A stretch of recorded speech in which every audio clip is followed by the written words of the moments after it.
With 14 games left to play in the regular season, the Rays come home to start an 8-game stand, opening a 4-game series tonight against the Texas Rangers. The Rangers and the Rays, with identical records, tied for the top spot in the American League wild card. That pesky Cleveland ball club just a half game back.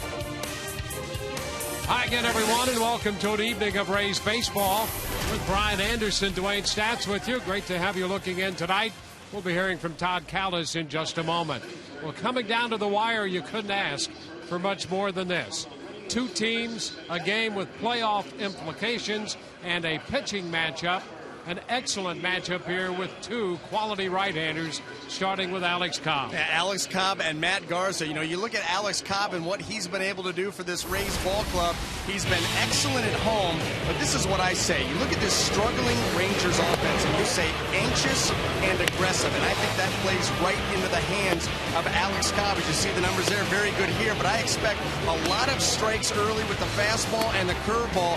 Once he's able to do that, then all of a sudden he goes to that split finger fastball, and like I said, when you have an anxious team, an aggressive team, they start to expand their zone. Like I said, sets up well for Alex Cobb. And then Matt Garza, it has been a mixed bag for Matt since he has come over in the trade from the Cubs down to the Texas Rangers. Very good start for him. Has struggled a little bit recently, been kind of up and down, but here's the one thing that we know, having seen Matt for 3 years here with the Rays, he is capable of going out with his power plus stuff and dominating a game at any time. So when you look at these two guys taking the mound tonight with what's on the line, high intensity right-handed pitchers going tonight. And here in Tampa Bay, great memories of Matt Garza, of no-hit note and postseason note as well. Here inside Tropicana Field, a lifetime mark of 20 wins and 10 losses. More on Matt Garza and his time in a Rays uniform when we return. Todd Callis will take care of that.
session, getting ready for the game tonight.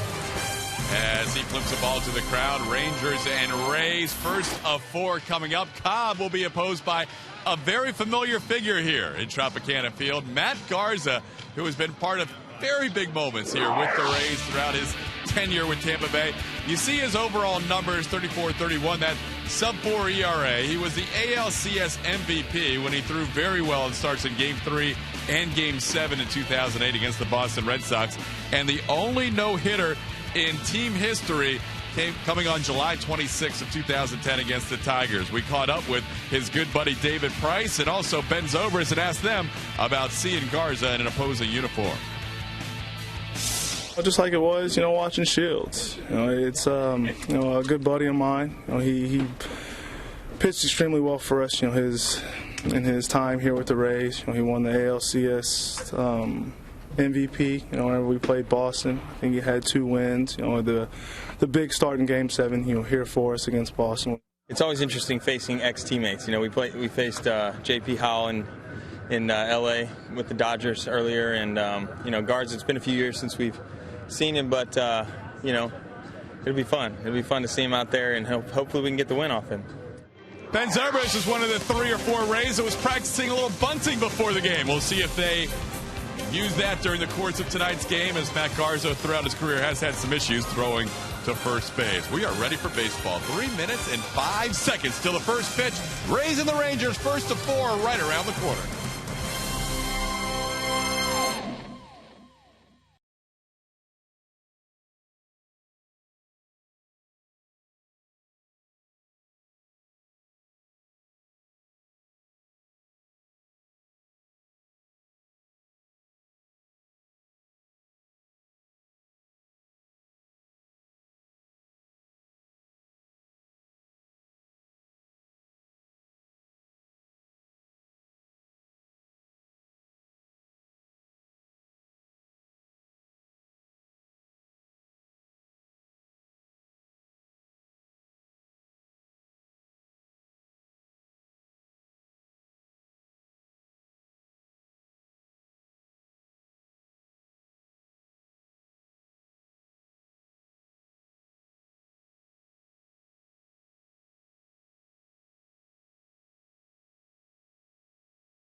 And 6 teams battling for 2 wild card spots in the American League.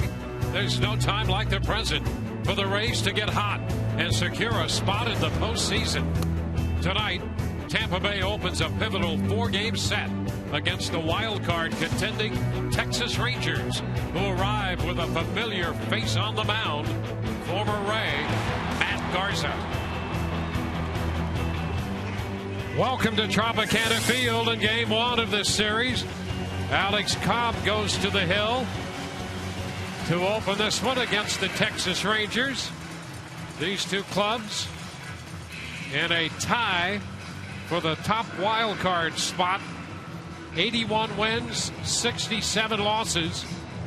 And Alex Cobb, who has shown in the past that if you want a guy to pitch one important game, this might be the guy. Take a look at the Texas lineup. Ian Kinsler leads it off, followed by Elvis Andrus, Alex Rios in right field hits third in front of Adrian Beltre. A.J. Brzezinski behind the plate. Lance Berkman back active off the DL, the DH. In left field hitting seventh, Jim Adduci. Mitch Moreland, who's been struggling at first base. And in center field, Leonis Martin, the speedster, bats ninth.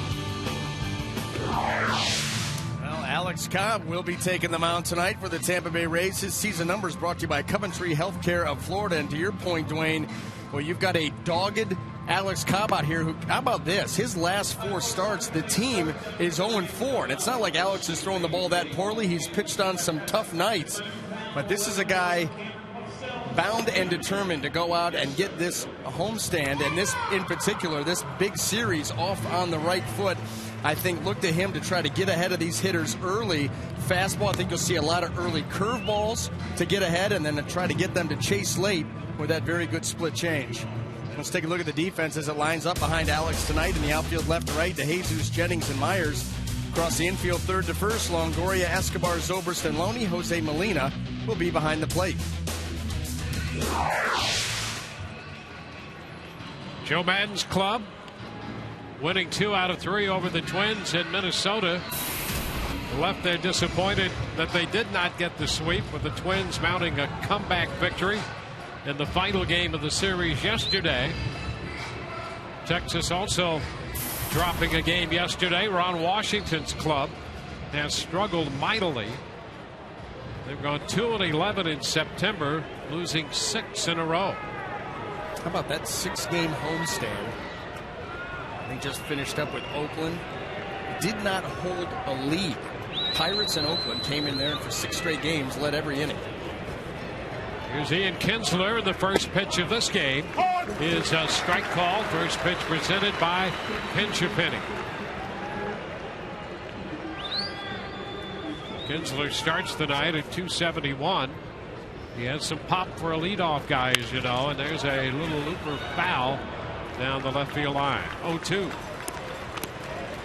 Ian Kinsler, he does. He looks to get up on the plate, will ambush from time to time. You see 11 home runs this year. Not truly indicative of the power that he does have. Can also steal a bag. When you look at this lineup, top to bottom, so many quality hitters, it's confounding that they've been struggling like they have. Yeah, they're not hitting home runs. You think of this Texas ball club, you think of home runs.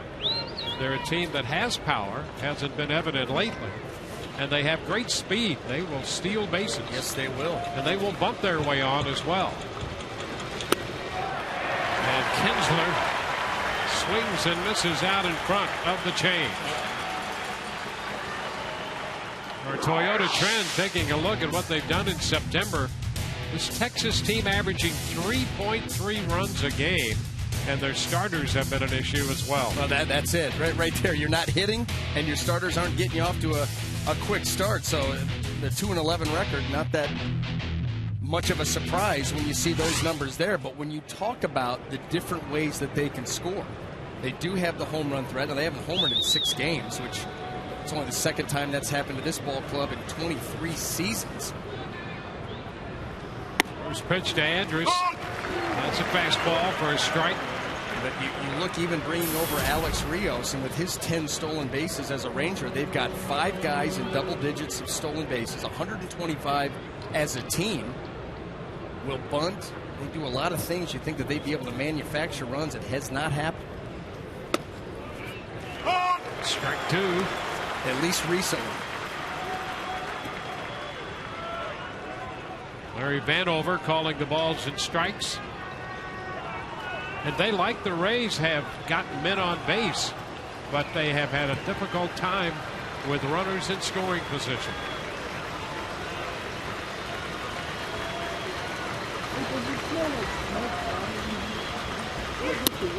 Cut the miss. Andrus out on strikes.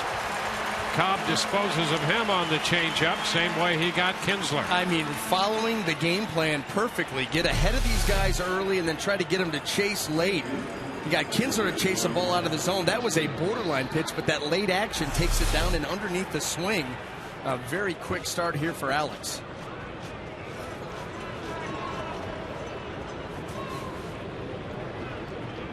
Chevy marquee matchup. Alex Rios in September hitting .340.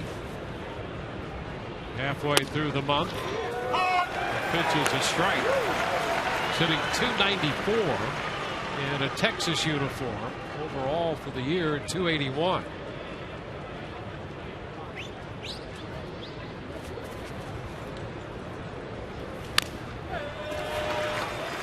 2, so you can see his numbers have been pretty good since that deal. His average good, he's stealing bases, but they've had a very difficult time replacing Nelson Cruz. Yep. Yeah, and even with those numbers, .294, been playing well lately, stealing bags. You know, he's 36 out of 42 on the year, 10 for 10 as a Ranger. So he has definitely performed, but you're right, something about Nelson Cruz and that pop. And a cut and a miss. Change up, got all 3. Rios out of there on strikes. 1, 2, 3. Go the Rangers against Alex Cobb. Ahead of Kinsler. Change up, he's out. Ahead of Andrus. Change up, out number 2. Ahead of Rios. Change up. 1, 2, 3.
Of the first, after that impressive 1, 2, 3 inning in the top half of the frame. Joe Madden tonight has David DeJesus leading off, then Ben Zobrist and James Loney, Evan Longoria, Will Myers, and Matt Joyce down the middle. Joyce the DH, Desmond Jennings, Jose Molina, and Yunel Escobar, 7, 8, and 9. Well, taking the mound tonight for the Texas Rangers, old friend Matt Garza making his 11th start with Texas. He was acquired in a trade from the Chicago Cubs on July the 22nd, and as you can see right there, the numbers have been up and down, but the stuff very good and good enough to come out on any given night and dominate. Let's take a look at the defense as it lines up behind him in the outfield. Left to right, Jim Adduci, Leonis Martin, and Alex Rios. Across the infield, third to first, Adrian Beltre, Elvis Andrus, Ian Kinsler, and Mitch Moreland. A.J. Brzezinski will handle the catching duties. So Garza is set to go to work against the Rays. And David DeJesus in there against the 29-year-old right-hander. Garza will be 30 in November. Wearing the familiar number 22. And the pitch is a strike to DeJesus.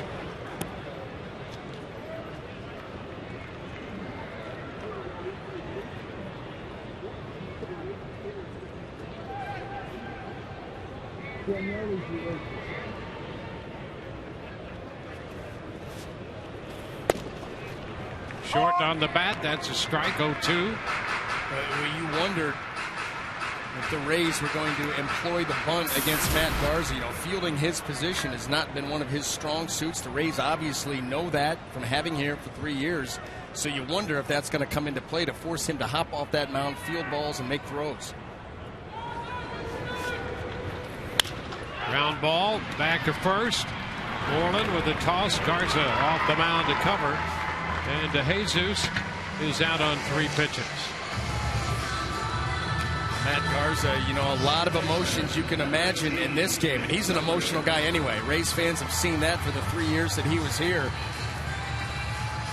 It'll be important for him if he wants to stay into this game and control it early to be in control of those emotions. And how about this, Dwayne? You would expect the Rays too, as a group, to attack him early. The first two pitches of an at-bat, if you put the ball in play against Matt Garza, how about these numbers? 356 average, 14 of the 27 doubles that he's given up have come within the first 2 pitches, 12 out of the 18 home runs he's given up, and 39 out of the 57 runs batted in, all on the first 2 pitches of an at-bat. Zobrist takes the first one here for a ball inside.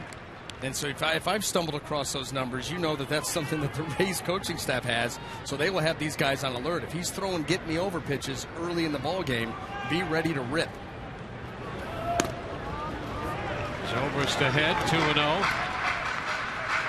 Speaking of throwing strikes, that's something that Alex Cobb did in the first inning. 10 pitches, 9 strikes. Just 1 pitch away from a 9-pitch, 3-strikeout inning. Now 3-0 to Zobrist. The fastball misses.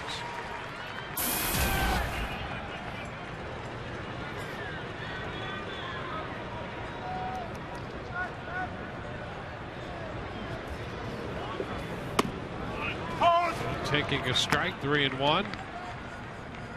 That's the one thing that Ben continues to show. It doesn't matter how he's swinging the bat, but he is extremely patient. Very rarely goes outside of the strike zone to swing. And he draws the walk. So a nice at bat for Zobrist to become the first base runner tonight. You know, how many guys right there, after taking a 3-0 fastball for strike 1, go swing at this? Borderline pitch, a 3-1 fastball. A guy's geared up for that anyway, but to stay disciplined and be able to take that, get the Rays a base runner, a nice job by Ben Zobrist.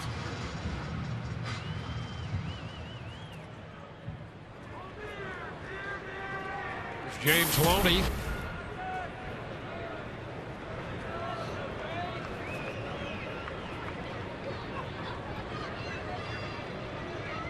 Loney starting the night at 301. It's good enough for 10th in the American League, 10th in hitting. Strike is on the inside corner. So far in a Texas uniform, the history for Garza is to throw a lot of quality innings but run into trouble in 1 or 2 innings and have most of the damage assessed in a short period of time and then settle in and pitch well again. Fly ball lifted into right. Rios makes the catch. Zobrist hustles back to first. And we talked about Matt Garza and how emotional he can get. You know, he's a high-strung guy. He's always trying to calm himself down. And, you know, a lot of times when you see that, that's what happens. A guy gets a little out of control for just a short period of time, but that's all it takes. How many times have we seen games where a guy's cruising along? That's something that, you know, that's happened to Jeremy Hellickson a few times this year, where he's been throwing great, cruising along, and then 4 or 5 hitters, the game speeds up just a little bit, and the opposition has 3 runs. So. Yeah, the fine line demonstrated by Hellickson, who's been hurt with 2 outs and 2 strikes that way. And then may rattle off 3 perfect innings in a row. So that fine line from great to a big stumble, that's something where you see a lot of guys try to slow the game down to not let things speed up on them. Pitch blocked by Pierzynski. That's the slider down. And Garza has used that pitch a lot. He's been primarily fastball slider. Well, you know, to the right-handed hitters, between, you know, the fastball slider, it's about 92% of the time. Left-handers a little less than that, mid-80s. But yeah, he has really employed the fastball slider combo, occasional changeup, and a curve every now and then too.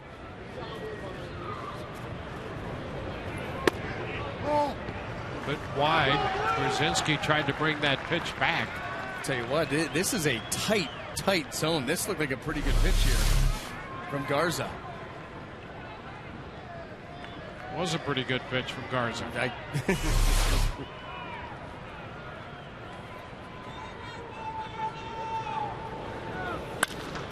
Fly ball lifted into center.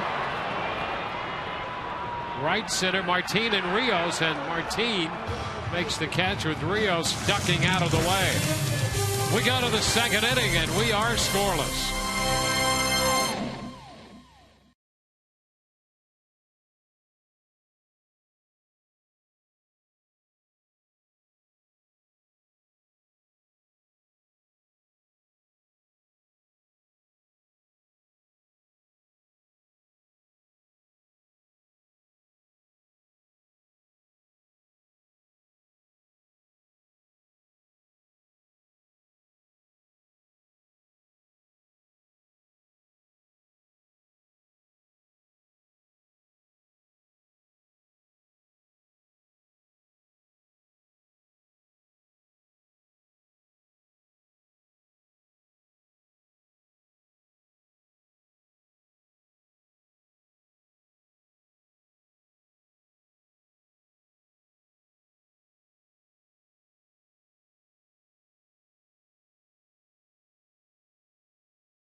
To you by Just for Men, Mustache and Beard. Toyota, let's go places. Coventry Healthcare, covering so you can keep living the life you want. Go live, we've got you covered. And by Checkers, feast on. From the top tonight, the Rays and the Rangers battling for the top wild card spot in the American League. It's about as tight as you can get in this race. Sharing the lead, Cleveland a half back, Baltimore 2.5, New York 3, Kansas City 3.5 back. Adrian Beltre leading off. Cubs first pitch, a fastball taken for a strike. Oh, and if you look at the Rays schedule, they've got the Rangers now, Baltimore after that, then New York. They're all in that picture. Cleveland's playing Kansas City right now. They're in the picture. Texas goes from here to Kansas City. It's just a big, giant, everybody's squaring off to determine these two wild card winners. Yeah, and how about all the pitching matchups going on involving Rays and former Rays? We have Cobb and Garza here. Cut and a miss by Beltre.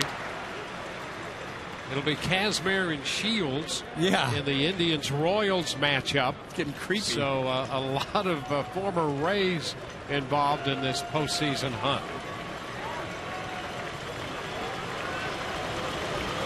Swing and a miss. Beltre out on strikes. He got him with a fastball. He did, and Adrian Beltre pulled off of it. That front hip started to leak a little bit down the third base line. This is just 92, middle of the plate down, and look at that. Adrian Beltre gone. A good downhill plane.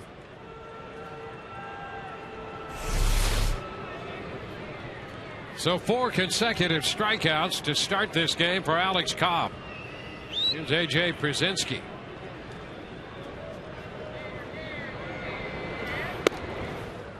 He takes a strike on the inside part of the plate. It's a good thing I didn't speak too soon, but I was going to speak, Dwayne, to the fact that this lineup, this team, one of the best teams in all of baseball at avoiding the strikeout. Brzezinski lines it into right, but Myers is there. So 2 up, 2 down as Brzezinski lines out to right on the change. Let's check in with Todd right now. Todd, what do you have? Well, you were talking about all the former Rays that are pitching tonight, trying to knock the Rays out of the postseason. So we posed this question on our AT&T Twitter poll. Which of these guys pitching tonight, Garza for Texas, Kazmir for the Indians, Shields for the Royals, would you still like to have in the Rays rotation? Hashtag TB1 for Garza, hashtag TB2 for Kazmir, hashtag TB3 for Shields. Tweet your votes to @SunSportsRays, guys. That's an aggressive question tonight. That's a great question. That it really is. And we could hear from any variety of constituencies on that. Yeah.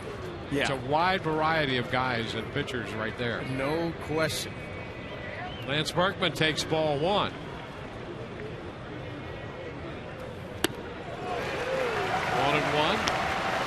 And him out in front. Veteran first baseman, outfielder, DHing. He had a hip issue that kept him on the DL. And lifts a fly ball to center. That's Desmond Jennings waiting for it. And 1-2-3, another quick inning here in the second for Cobb. No score.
Matt Joyce and Desmond Jennings coming up here. Take a look at Wendy's now. That's better. And it certainly has been better for Will Myers in the last 12 games. Hitting .381 with a .714 slugging percentage. Yeah, well, you're starting to see that power come back. You see with the number of the slugging percentage there. How about the distance on the home run yesterday? You say all you want about 440 or 444. If that back wall's not there, I mean, that ball was destroyed. 12 home runs now for Will Myers. Well, what an addition he has been for the Rays in that lineup. You can only imagine. There's a shot hit deep the other way.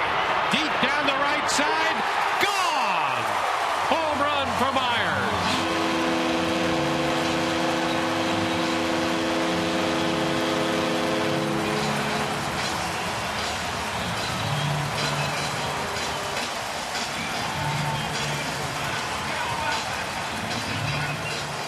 Myers hit the long home run yesterday in Minnesota. Opposite field, right down the line and right tonight. Well, he just made it official. He's got pop from foul line to foul line. Fastball middle of the plate. It gets into the zone. And that ball travels so deep that you don't have a lot of time to get that bat started, and yet still able to generate that kind of juice. Matt Joy shortens on the bat. Takes the pitch up. Number 13 for Will Myers. Boy, when he hits the ball, in whatever direction he hits it, it goes. And that time about as opposite field as you can go, and he got it out of here. Well, he's got quick hands. He's got the nice high finish. And when he hits a ball flush, and we saw it, actually right after, soon after he came up to the big leagues, some ground balls that he hit where guys weren't even getting out of their stances. They were hit so hard. And if he gets one airborne, look out. See, he's pulled 7 home runs, 2 to center. That's his 4th to right. So he is foul line to foul line power. Well, and when you go opposite field down the line, that is extremely impressive. You get guys that are strong enough, to hit that ball out opposite field, left center. I mean, that's right center. That's impressive. But to go down the line, the ball gets so deep on you. I mean, your hand's got to fire like right now, and still you're not getting the bat head all the way out where you'd like it. And the ball's still jumping that far. That's impressive. Joy's out on strikes.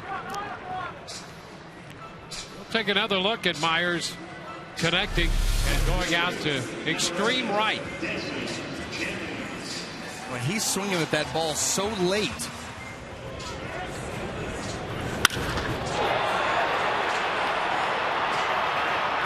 It's like a left-handed power hitter that pulls it well. Yeah, and he didn't just drop that one over some low wall that's a short distance down the line. That was back into the seats. We'll see some of those opposite field home runs like that in some ballparks that just really are long pop-ups. That was long, but certainly not a pop-up. Want to know the count to Desmond? 2-0.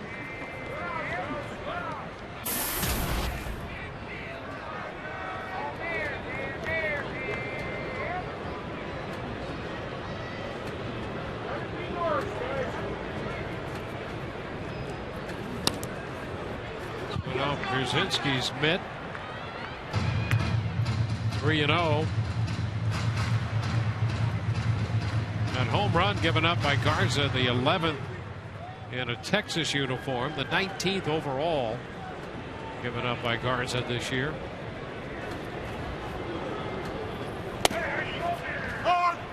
Desmond takes a strike.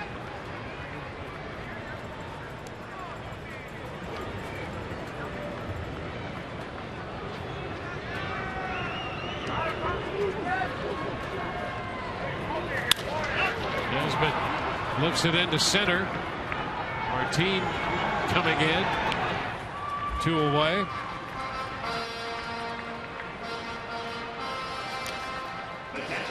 Well, how about this stretch for Texas starters?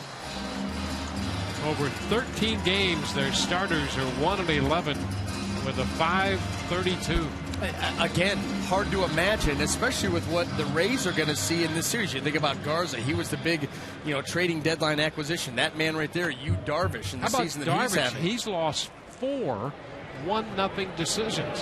Well, the last one I know was 1-0. To have 4 of them in one season and still games to play, that's got to be extremely frustrating.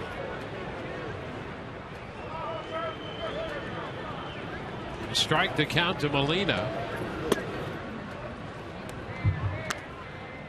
1-1. There's been a lot of talk around the league. You hear about Darvish and his numbers. They would start looking at Cy Young Award, enough to garner Cy Young Award consideration, but yet the win's just not there. Kind of like that year a couple of years ago when Felix Hernandez, I think, was he 12-9 that year, walked home with it.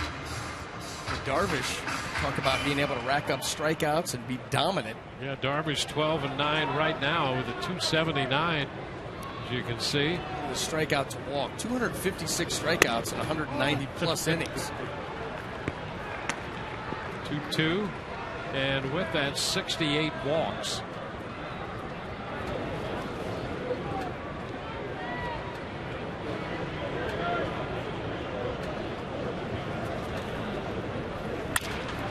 Molina on the ground, right side.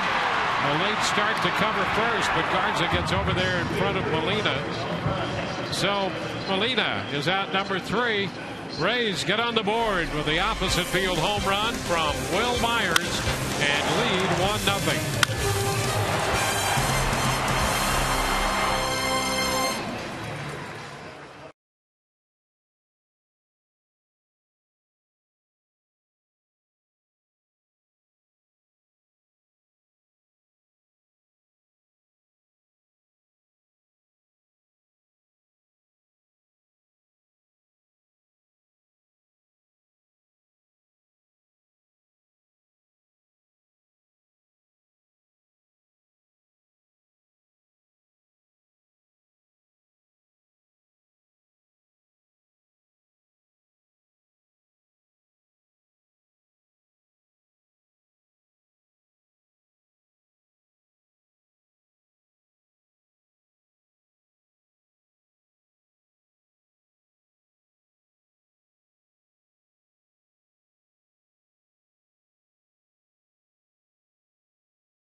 Field. Tonight's game available in Spanish via SAP, brought to you by Coventry Healthcare of Florida.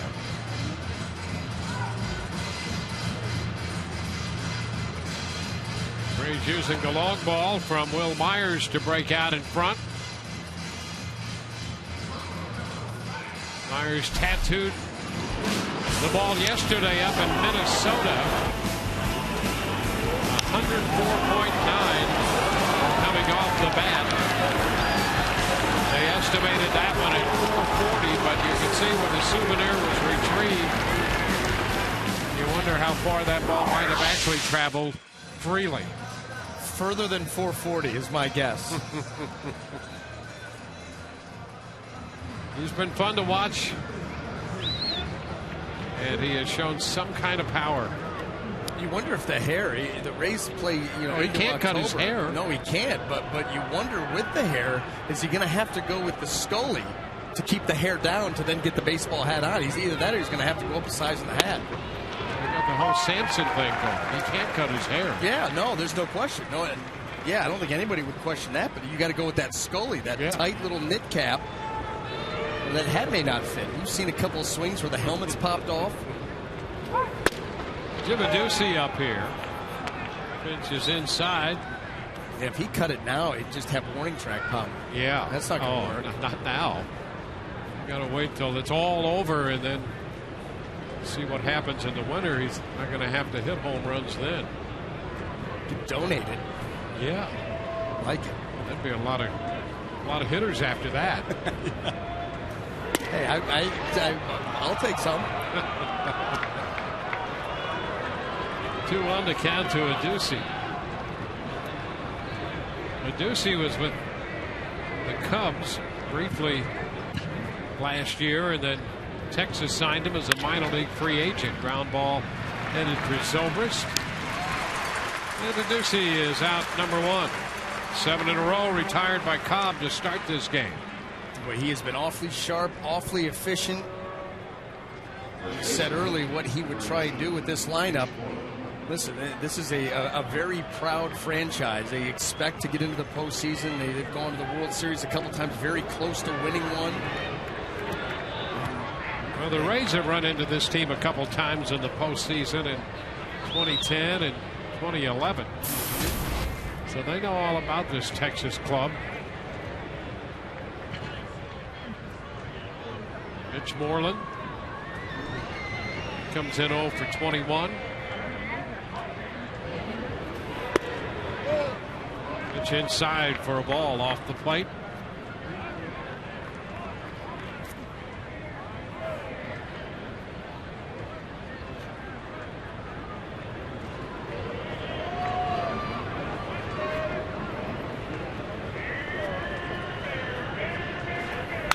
Hot shot foul back of first. Played nicely down there near the bullpen bench.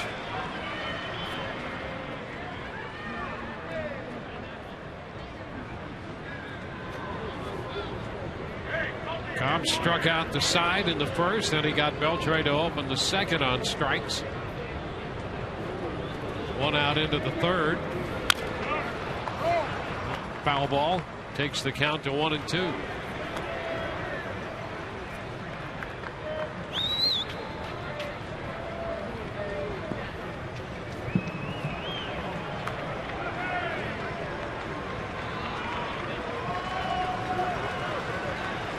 Rangers finished up their homestand, losing to the Oakland A's yesterday 5-1. Swept by the Pirates for 3 and Oakland for 3. Fly ball the other way to Jesus. 2 gone. 2 outs, bases empty, and here's your opportunity to take home everyone's favorite Sea Dog, Raymond. Catch the Rays when they take on the rival Orioles Sunday the 22nd. Kids 14 and under get to take home our Raymond Bobble Belly, presented by Chevrolet while supplies last. For tickets, visit RaysBaseball.com.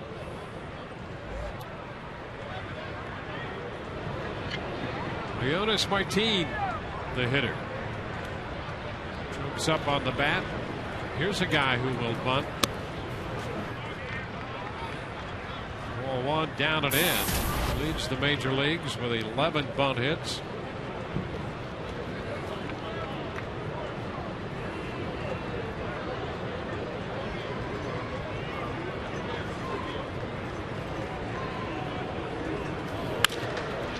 Grounds it to second. Another 1-2-3 inning. That's 9 in a row by Cobb to start it. Rays lead 1-0.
monthly basis about how David Price continues to contribute so well in the community. How he finds the time, guys, I really do not know, but he is being yet again recognized for it. Rays Baseball sent out this tweet earlier today. Congrats to David Price on being named Tampa Bay's nominee for Roberto Clemente Award. As many in our community know, he is a terrific role model. Now, when I talked to David before the game, he credits how he was raised. His parents said it was really important to them that he got involved throughout his life, not just now as a professional ball player. All right, Kelly, thank you very much. It's an honor indeed. And a lot of great players who have been involved and so recognized for the Roberto Clemente Award and nomination. Janelle Escobar. First pitch is a strike.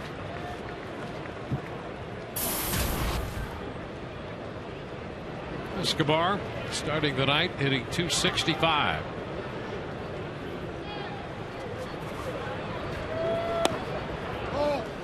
Garza misses low.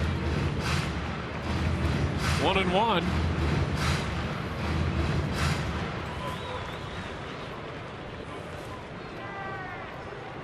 These two teams met back in April the 8th through the 10th.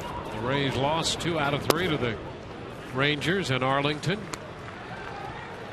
That's the other thing about the importance of this series.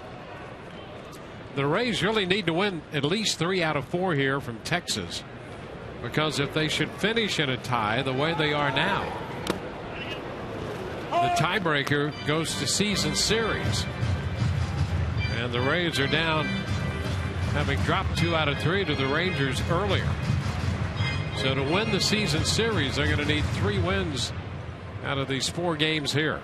And that would really then, you would figure, catapult you right into that catbird seat, unless Cleveland wins 4 out of 4. That is exactly what, it would be ideal. But you figure 2 teams in similar spots, a lot of good pitching matchups. Should see some very good baseball over the next 4 days, really over the next 2 weeks between these 2 teams.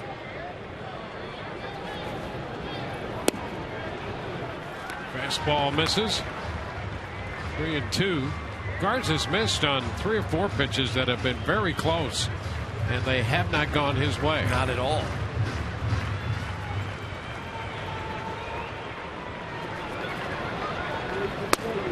He gives up the walk to Escobar. Leadoff hitter aboard in the 3rd. Well, and that big base runner here for the Rays. Leadoff man, yes. Number 9 hole. Leadoff walk to the 9-man will frustrate a pitcher quicker than anything. Frustrate a manager and a pitching coach, too.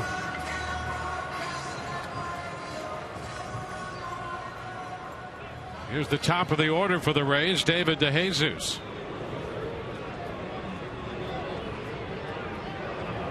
You see Adrian Beltre in on the grass over there at third base. So we really got to think, at least the Rangers thinking potential bunt. See where he's at. DeJesus bunts. Garza with a quick pickup and the toss to first, and it was unsteady, but he made the play. That's one of those things that I find absolutely amazing. Matt Garza can stand up on top of that mound and throw that fastball downhill at 94 miles an hour right on the outside corner of the guy's knees. But you give him a ground ball, and all he's got to do is get it close to the guy at first, where he can just catch it, and it is extremely difficult. And you see right here how difficult it is. Just wants to get rid of it quick. And still very, very wide. I mean, I have always found that, and there are a handful of pitchers, it seems, in every generation that can dot a fastball to the catcher going home, but if they have to throw to a base, they can't even get it there. It boggles the mind. Well, you can see how he can be so fluid in his delivery and how unnatural that whole play turned out to be for him. And that's by design. That's by design. He's not doing that because I've gone out and watched him take PFP, where he'll field it, look, step, throw like he's throwing to the plate, and you're giving away souvenirs. Pitch to Zobrist Lifted up the right field line. Moreland into foul territory. That ball's going to be out of play. They had Rios over there as well. That was an adult game of hot potato at the Major League Baseball level. As soon as he could get that ball, as soon as he could get rid of it in any means necessary, and that's why I think that, if the Rays are going to bunt on him, you're going to want to push that thing up the third base line and make him actually throw it. If it's at him or up the first base line, he can either shovel it to the first baseman or do what he did right there. If you force him to throw that ball from the third base side, he may still be running. 1 strike, the count on Zobrist. Into the dirt, blocked by Pierzynski. And blocked very well. Not an easy pitch. That was way out in front of Pierzynski, and he very technically sound there. Appeared to be an attempt at the curveball that time.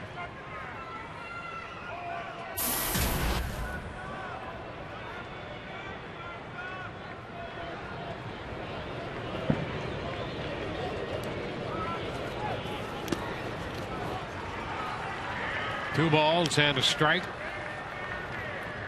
Rays with Escobar in scoring position.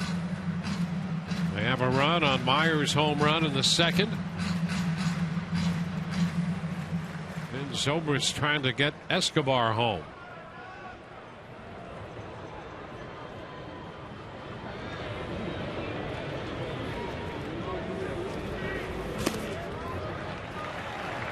Down again.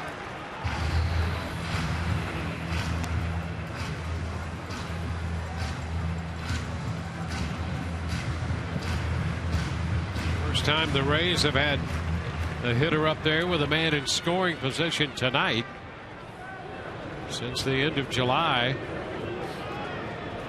The Rays have hit .226 with men in scoring position. There's one shot up the right side and another great catch down there on that sinking line drive right in front of the bullpen bench. That one hard hit ground ball that got through and scattered everybody, and then has just been play after play after play made down that right field line. Look at him. RJ following that right in, making a little backhand stab. See, look at that. Roberto Hernandez didn't even abandon his post. Confidence is growing. The young lefty. 3-2. Zobrist shoots it up the middle, base hit into center. Martin has a very good arm. The throw to the plate is in time. Martin throws out Escobar. Base hit to center by Zobrist. He winds up at second as Escobar is cut down at the plate. And Martin, a strong arm, comes up with the assist. He charges this ball very well and then lets it fly. Knows the runner's going for the ball a little bit up the line, but enough that Pierzynski can get in there, try to put that left foot out to keep Escobar from reaching the plate. You see right there, blocking him off and ends up tagging him. Boy, he did too. That left foot never got down to home plate as he tags him there. And even there, that foot's still not down. The tag being made on the backside. If that foot could have gotten down a little quicker, it had a chance maybe. Nice play on both ends defensively. So Zobrist is in scoring position. 2 outs now for James Loney.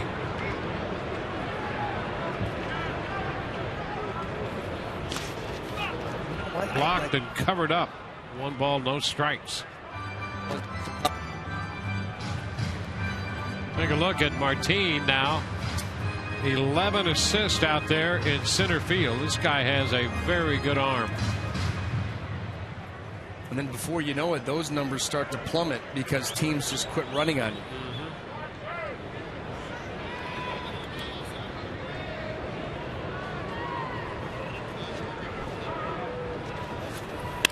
Ground ball handled by Moreland. So Loney's out of there. Garza covers, and the Rays do not score. Losing Escobar on the play at the plate. Rays lead 1-0 through 3.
At the Trop Thursday, the Rays show their athleticism against the Rangers, and the ticket package receives a seat in the lower level and a special edition Rays workout shirt.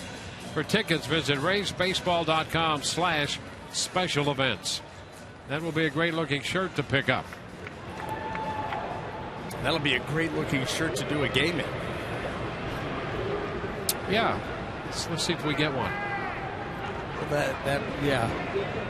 Got to get one first. If we do, we're wearing it. Done.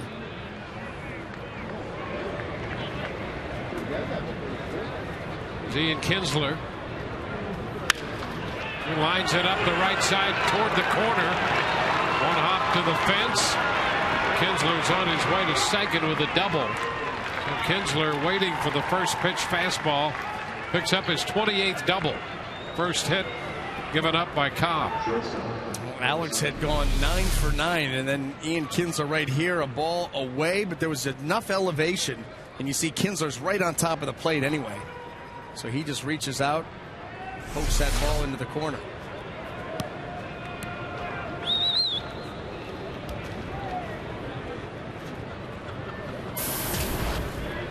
Elvis Andrus. Cobb struck him out on a changeup the first time around.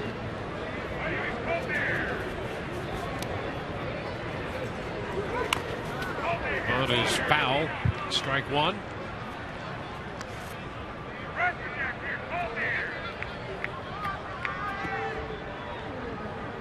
Ron Washington, I don't think, very happy with that result right there from Andrus. Team that's been struggling to score runs, to even be playing with a lead, to be winning any kind of a game. And that's what he said. Ron Washington said, I just want to win. Does anybody have one they can give me? Just want one.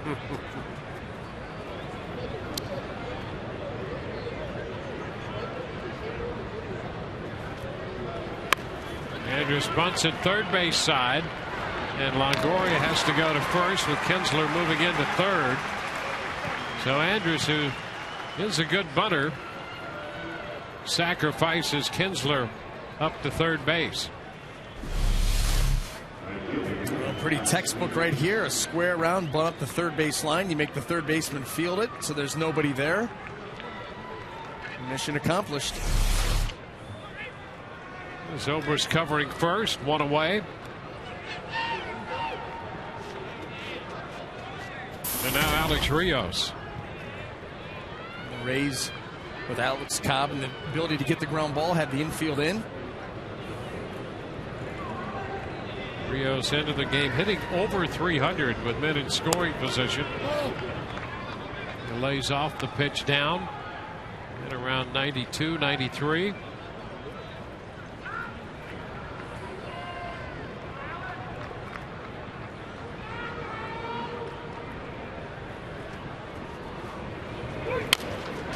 Foul ball. Kinsler came charging down that line, trying to act as a distraction. This Ranger team is going to pull out all the stops in an attempt to score runs, to get back even in this game. And this is the cat and mouse game. Alex Cobb, the good fastball down, the split. Alex Rios, of course, wants to lift something into the outfield. Who can execute? 2 balls and a strike. And all 3 pitches have been kneecap or below.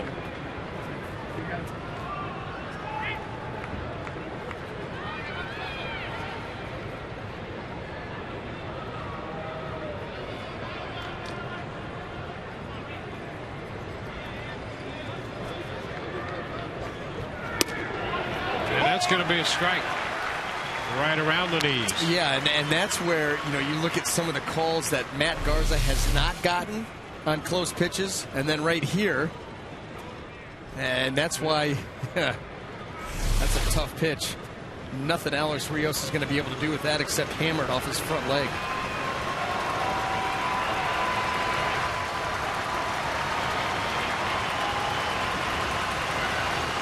Here's the 2-2. Change up, and he fouled that.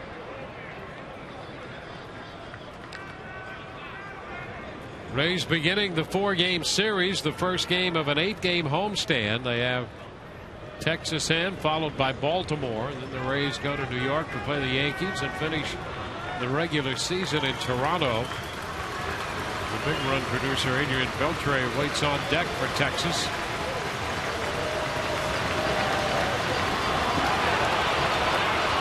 Ground ball to third. Coming home. Molina back to Longoria, who tags out Kinsler. Kinsler started down the line and was caught in the rundown. You know, Dwayne, we talked in the open about the Ranger offense being anxious and aggressive and how that was going to help out Alex Cobb. You see right there him coming down the line, almost timing up to see if he could steal. And by that time, he's absolutely caught in no man's land. And there's some of that anxiousness, over-aggressiveness that cost the Rangers a chance right there. So that erases the runner at third. Rios at first on the fielder's choice.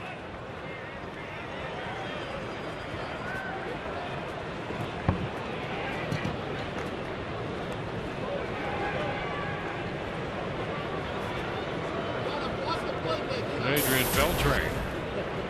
All Ron Washington could do in the dugout was shake his head.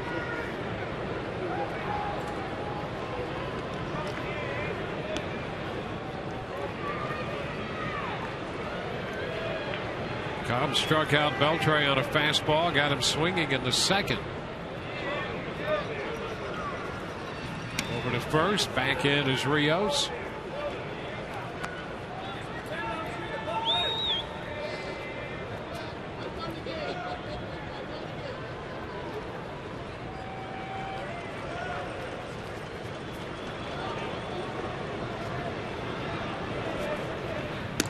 Again, a move to first.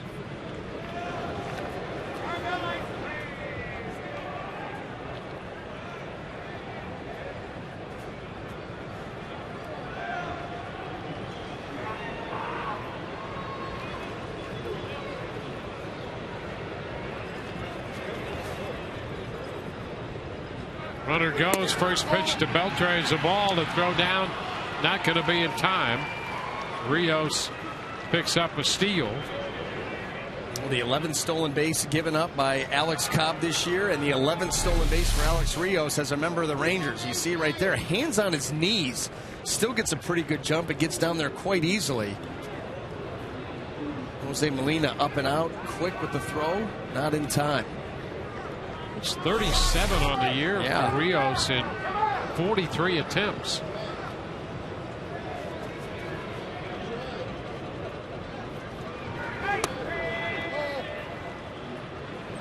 Two and 0.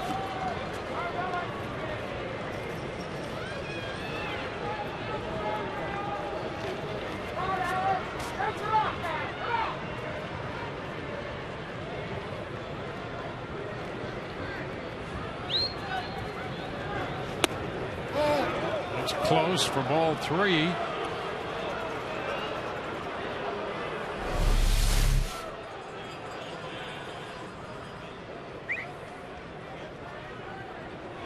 Strikeouts for Cobb.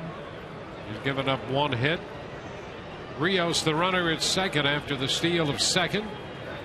A strike into Beltre. Beltre 4th in the league in hitting.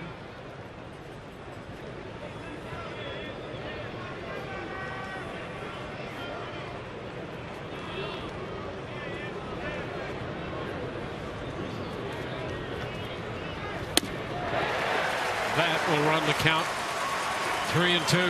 Well, so Alex Cobb can be so frustrating to face. You know, he got Beltre on a fastball in his first at bat. Then he gives him the split here, down and in. And of course, Beltre sees something traveling in towards him, and again rips out of there quick. Except this time it was the split. And Beltre's in a situation where he has been frustrated with runners in scoring position. And this one gets away. Over to third base goes Rios, and Beltre walks. That'll put men at first and third. The pass ball charge to Molina. You see right there, not much of an effort by Jose to go down and block that. I think that he thought he had it with the glove. He was able to elude, get underneath that glove, and Rios trots into third. Beltre walks to first. The 8th pass ball of the year charged to Molina. And now the hitter is A.J. Przinsky. Przinsky line to right his first time. The pitch in there for a strike.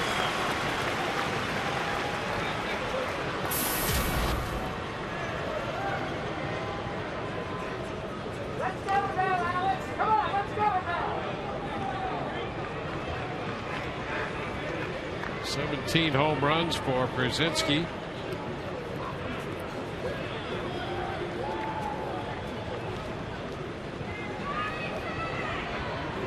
Przinsky not only gives you some power, but he's one of those frustrating hitters who sometimes makes the strangest contact to get the job done. He does. He flip a little ball over shortstop or fillet one down the line off the end of the bat. Well, he's that kind of a player. Yeah. And he's just frustrating. He just aggravates you. Aggravates. I mean, he talks. You remember the play in Chicago when he was on the White Sox? The bases there. Yeah, getting the call. I mean, he is just an absolute pest. And proud of it. Loves it. Loves it.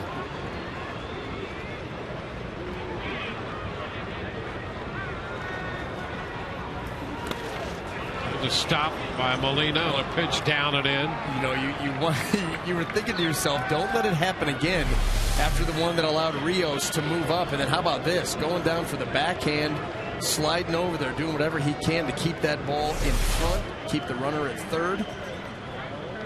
This is where you got to really work hard, especially with a guy out there on the mound that's got good off speed, good split.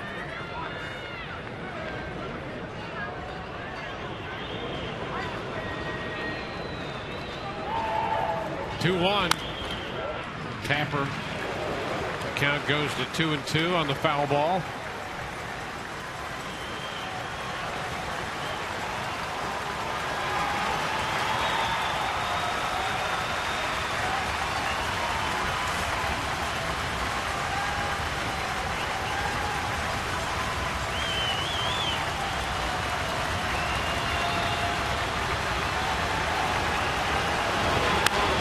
Drive, base hit into right.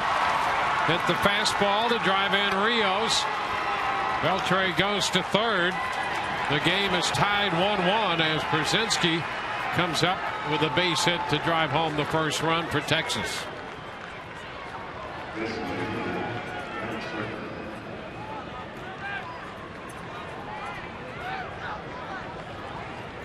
Now you've got the shift put on here. Runners on first and third. You're just looking for that one last out to get out of the inning. Here's where Ben Zobrist is. So not a lot of room for Przinsky to get that ball in between first and second. Got to hit it hard. That's exactly what he did. Nobody able to make a play on that. And the Rangers do indeed tie it up. So a two-out base hit in the fourth by A.J. Przinsky. Berkman takes a curveball that started wide and broke over, catching the zone. Strike one to the veteran hitter. Ben Zobrist right back in that same position. And the reason you have him back so far like that is just to give him extra range, give him more room to maneuver. The way that a hitter can combat that is hit a bullet.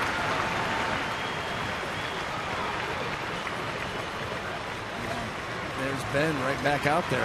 And that's just to give him more movement back and forth. For him to be able to move laterally and cover more ground. Not worry about the speed of the hitter at the plate. 2 strikes to Berkman. And he gets it. Struck him out.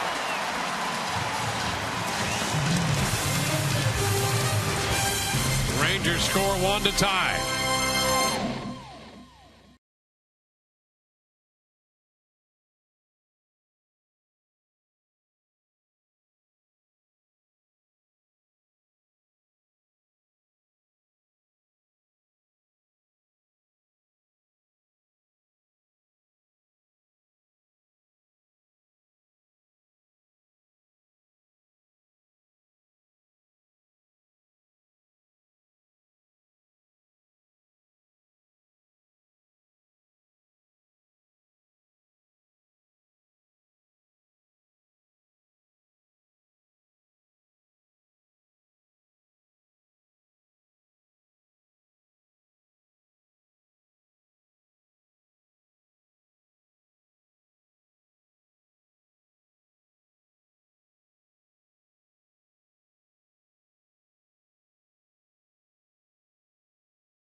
And the biggest win to this point in franchise history certainly was Game 7 of the American League Championship Series. As we flash back against the Boston Red Sox, the familiar leap over the foul line, as he continues to do during every start. Garza would go 7 innings, allow a first-inning solo home run to Dustin Pedroia, and that would be it. 2 hits of 1-run baseball, combined with his Game 3 victory where he went 6 innings of 1-run baseball. He was named ALCS MVP as the Rays would celebrate a spot in the World Series, champions of the American League in 2008. Garza was huge, guys, in that set against Boston. And how strange in that way it seems to see him here in another uniform for the Texas Rangers after being dealt to the Cubs and then from the Cubs to Texas. At least he hasn't turned his back on the goatee. Here's Evan Longoria taking the first pitch, a curveball for a strike. Evan followed by Myers and then Joyce.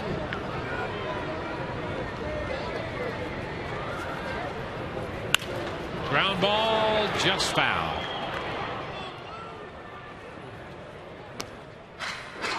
Garza part of the trade that brought Chris Archer into the Rays organization along with Sam Fold and Hak-Ju Lee, Brandon Geyer, Robinson Chirinos, who's now part of the Texas club.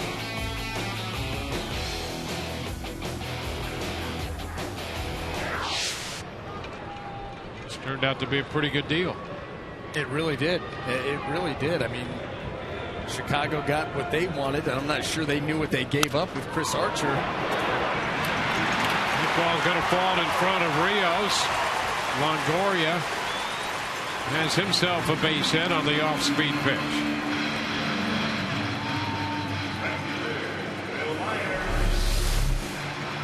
Well, down in the count.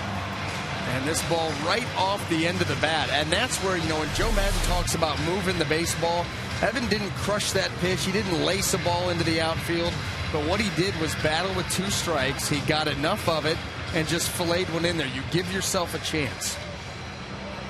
You know, it's one thing if you've got a power-laden team and there are a lot of swings and misses. But absent that, Madden wants the walks and he wants contact. Moving the baseball around is what he calls it. Myers looks at a strike on a first pitch fastball. All that so that the offense then can get back to its familiar swarm. Move the baseball and swarm.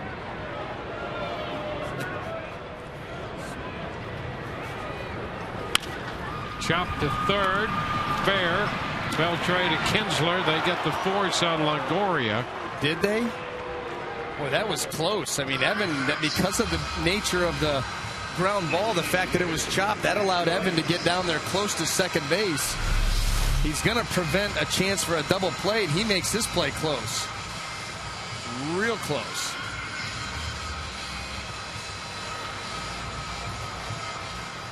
Eric Cooper there on the call.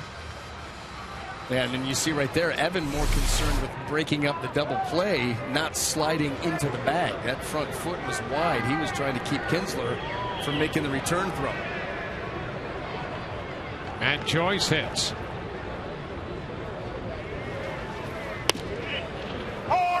First pitch is strike. Matt striking out his first time up.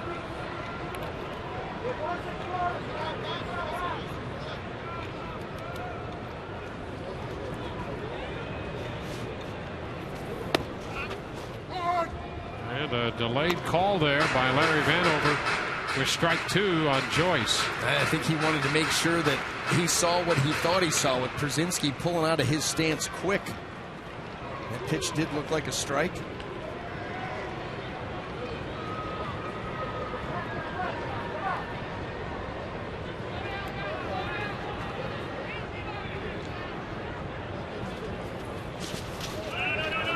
Blocked by Przinsky. Had a little trouble locating him, but finally did.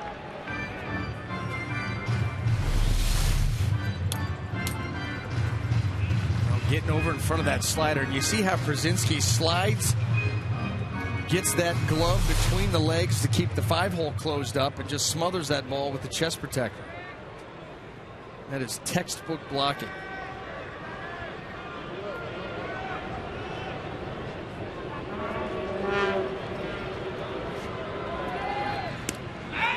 Myers back in.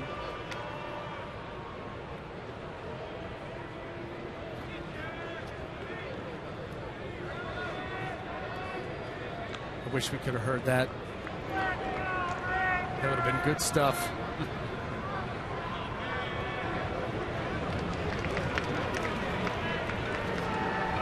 Myers is going, and the pitch, base hit the other way. Turned at second, but Myers will have to hang on.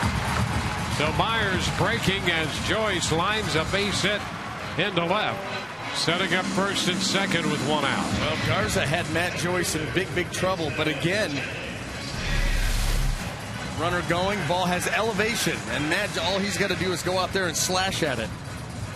This was set up perfectly. I'll tell you what, too, I don't know what kind of look that Matt Garza has on Will Myers, but Will, you could see him playing his day with a really heavy lean towards second base, and he was going. Yeah, that prior lead he had when Garza went over there, same thing. Yep. And then he took off that time with the pitch. You know, that's why if you see a guy with a big lead, a lean, and you think to yourself, he may be going, it behoove you really to throw over there back-to-back. Because you throw over once, and a lot of guys go, okay, there was my throw over, especially if the scouting report says he won't go back-to-back over at first base. Then you know you're ready to go. It's the same thing with pitching in. You come in there one time, every once in a while you got to do it two in a row. Jennings shortens on the bat, takes the pitch down. Game tied 1-1. Rays and the Rangers in the bottom of the fourth, opening this 4-game series.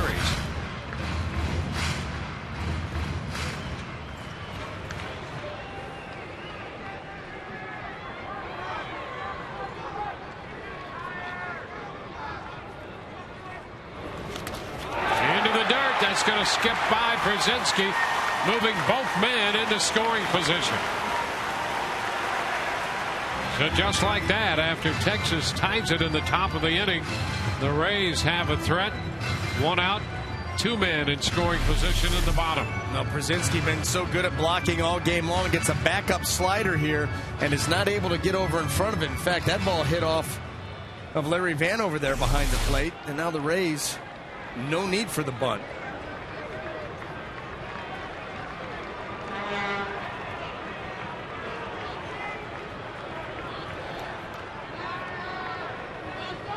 Jennings up in the count.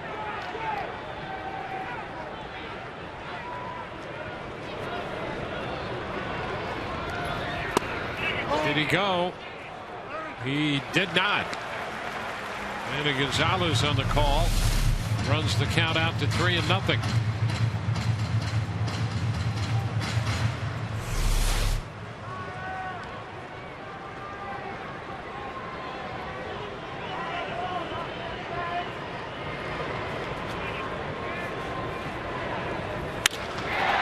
Shot back into left. Reducing to the track. He'll make the catch. Tag at third. Myers will score. Joyce heads to third. He's in there safely. And the Rays lead 2-1. Desmond Jennings delivers the sacrifice fly, swinging 3-0. Now Rays are aggressive. Aggressive on the base paths. They're aggressive in the batter's box. And boy, not that far away from being much more than just a 2-1 lead. And I think Desmond right there thinks that he got it. Ends up a little bit short, but it does give the Rays the lead. So Will Myers has scored both the runs for the Rays.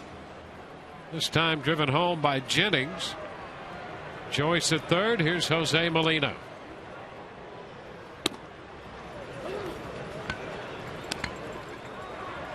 Molina hit the ball to the right side his last time. Kinsler handled the ground ball on a toss to Garza covering. 2-0.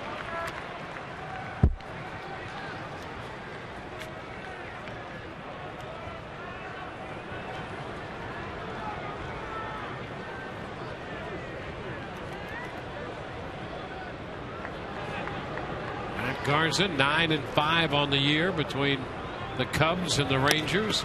Big cut right there by Molina, and it's 2-1.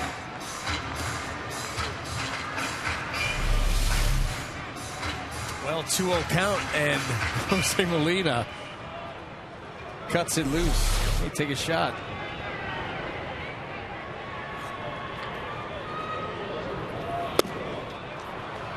Two balls, two strikes. I'll tell you what, on that particular pitch right there, Matt Garza incoming set, barely a pause. I mean, barely a pause. He came down and immediately started. That's something that he could get called on with a runner on third. Be another run for the Rays. Yeah, but Bob Davidson isn't here tonight.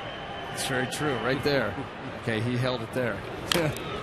Foul ball, just a piece of that one as Molina hangs in there.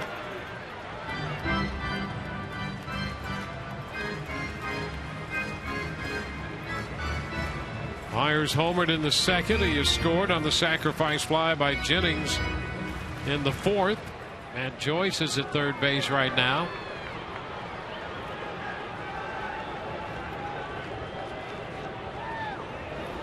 Into the dirt and blocked by Przinsky. It's been a busy inning for Przinsky back there. Had one wild pitch, and he's made about 3 other stops. Yeah, this one, look at that. That's a couple of feet out in front of home plate. And just giving up his body to keep that ball in front, keep the runner at third.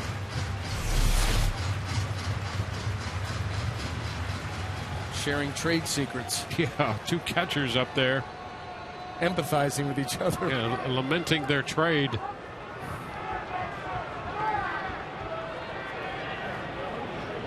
Now the 3-2. Swing and a miss. A fastball by him at 95. Rays are out, but they score the go-ahead run. 2-1 through 4.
Gamer with the Texas Rangers tied with Texas for the wild card spot and a half game up on Cleveland. How's that for tight? 2 teams tied with identical records and a third team just a half game back. Time for the Just for Men mustache and beard play like a champ. And the rest of the schedule, where Cleveland at Kansas City, but then Houston, the White Sox, and the Twins. And how about that? 4 with Houston, 4 with Minnesota. Or even the Yankees. Yep. Toronto, 3 with Houston. Well, this is what Joe Madden was talking about when he said with the schedule that the Rays have, if they come through and they take care of their business and they play well, they are going to be sharp. They will have earned it. Playing a very tough. Well, they'd like to get to the postseason.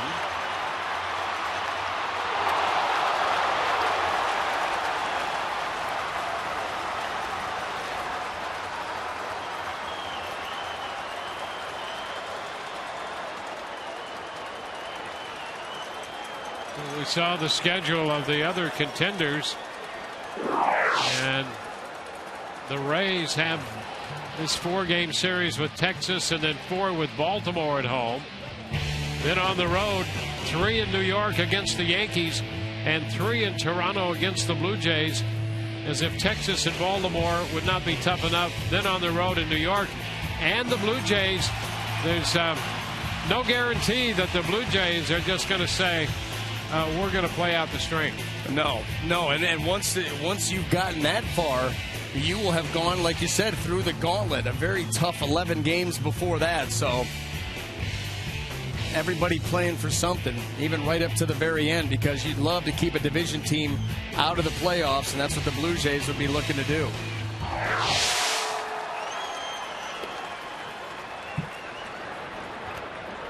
We're through 4 of this one.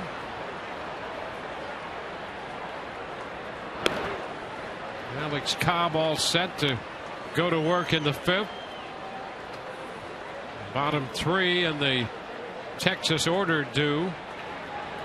That would be Jim Adduci, Mitch Moreland, and then Martin, the center fielder.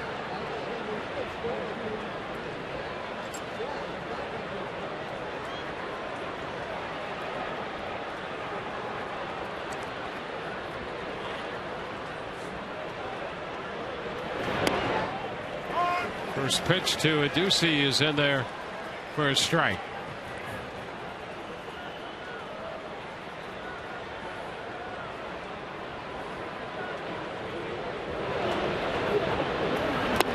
Cutting a miss. Adduci's father, also named Jim, played in the big leagues in the 80s.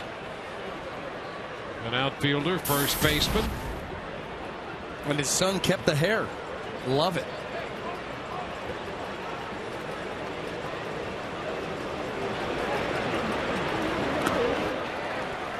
Cut the miss at the change. Molina throws him out. Strikeout number 6 for Alex Cobb. Alex started this game striking out the first 4 hitters he faced. This is a big inning for Alex too. You know, Texas was able to tie this ball game up in the top of the 4th inning. The Rays immediately answer, extend that lead back out in the bottom of the 4th. This is one of those shutdown innings.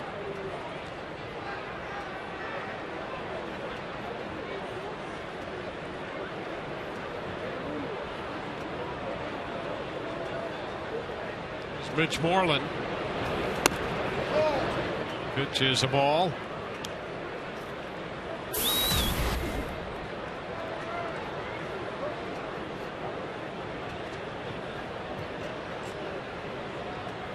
Alex Cobb making his 7th start since coming off the DL.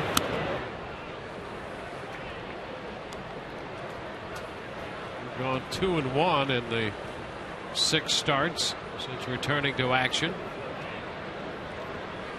Win over Seattle and 1 over Baltimore. The loss in Oakland. Into center. Jennings. That ball's going to get by him. Myers over to back it up, and Moreland's going to wind up at second base. A sinking line drive, and Jennings appeared to think that he had a beat on it, but it sunk just in front of him. And so Moreland winds up at second. Well, here it is. This ball not hit particularly hard off the end of the bat, kind of floats. And right there, I think Desmond thought he had it too. And he slides in, eyes down, like he's got it. That ball, look at that, just underneath the glove. And a nice job again by Will Myers to back that up. That was all the way in dead center field.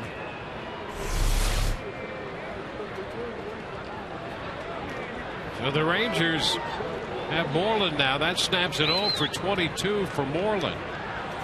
He gets a double out of that, but I think Jennings thought he was going to catch that ball. And here's Martin taking a pitch wide. Curveball that stayed out there.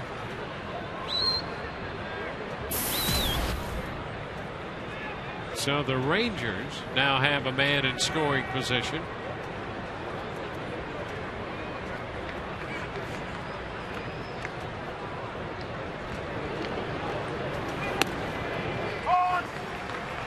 strike.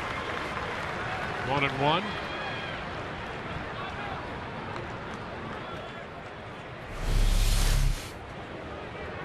And here's that ball, and you see Desmond. And I think that as he started to close his eyes and anticipate contact with the ground, I think he assumed and thought that ball was going to end up in the glove, and you see the frustration afterwards.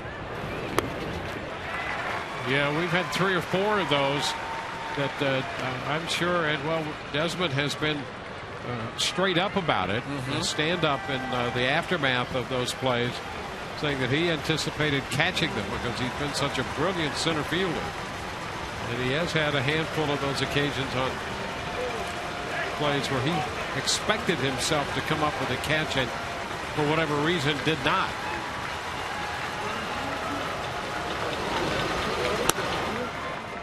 Well, he had one like that here against the Angels. Of course, the fly ball into left center, deep left center in Seattle. This one would have been by far the most difficult play because he's leaving his feet, you know, a diving, sliding catch. That's going to be difficult.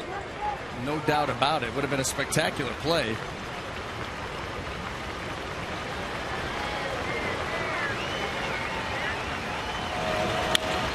Martin chops it to the right side, handled unassisted by Loney.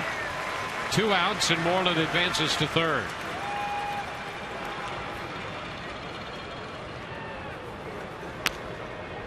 A 2-1 game in the 5th inning with the Rays leading. Cobb retired the first 9, then Kinsler doubled up the right field line. Was sacrificed over to third, then caught between third and home on the ground ball to third by Rios.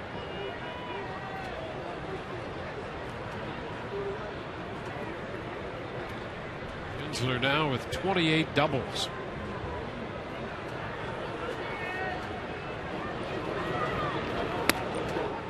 Pitch inside to him.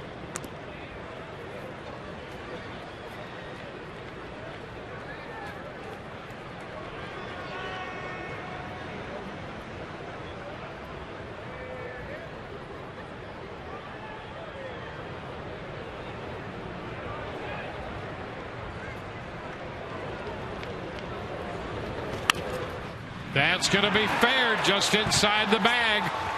Here comes the tying run to score. Kinsler's on his way to second and is in there. It's a 2-2 ball game. Well, how about that? Big inning here for Alex, trying to maintain that lead. A shutdown inning, and the Rangers are able to answer on a ball, a sinking floating line drive into center field that gets by Desmond Jennings, and then a breaking ball. Right there, the late swing by Kinsler, and somehow he keeps this ball fair.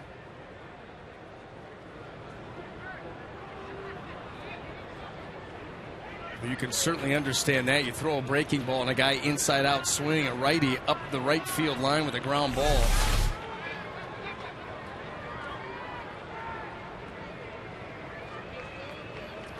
Now Kinsler's in scoring position for Elvis Andrus. Andrus 0 for 1, a strikeout and a sacrifice tonight.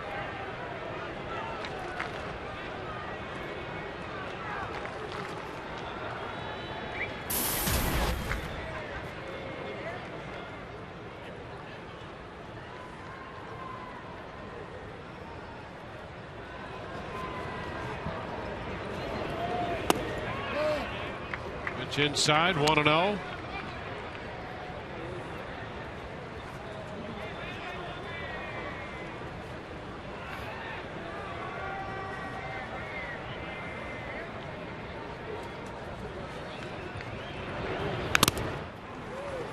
Cut, a foul ball.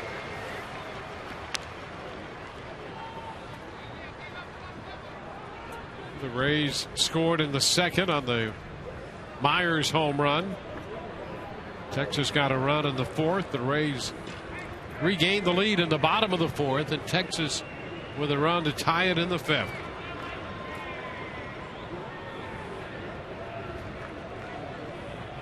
And there goes Kinsler, and they're going to catch him. Longoria races him back and tags him on his way to second. Boy, Kinsler really aggressive on the bases tonight, and it has cost the Rangers twice. Caught stealing to end the fifth. 2-2 tie.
Rangers 2-2 as we head in the bottom of the fifth inning, but the base running by Kinsler may have cost the Rangers a couple runs. Right here, the only thing that you're going to be able to do right there is either continue on or hope for a foul ball.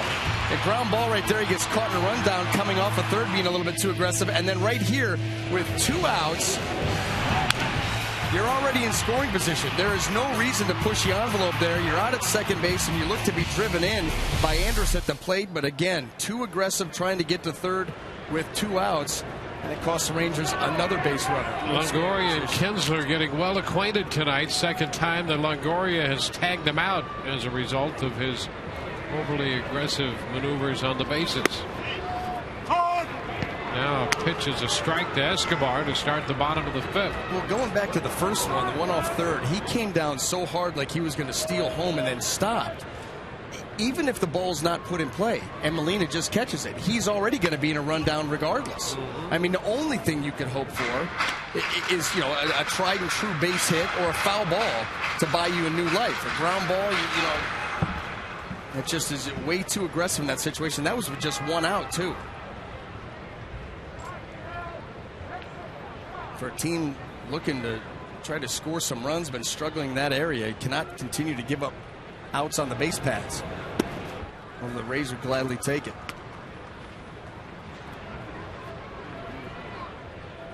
One and 2 the count on Escobar. So it's a tie game, 2-2. And Escobar out on strikes, chasing that one in the dirt.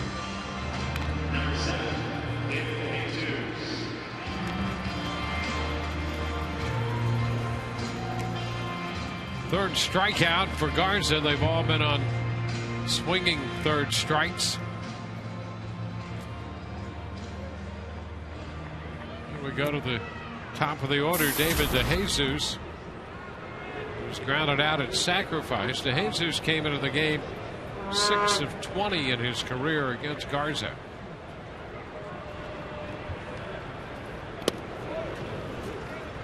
One and 0.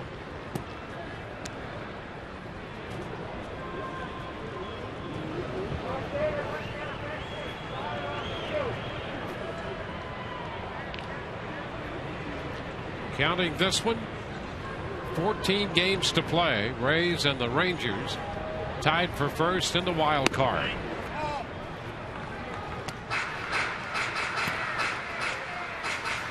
A 2-0 count to DeJesus.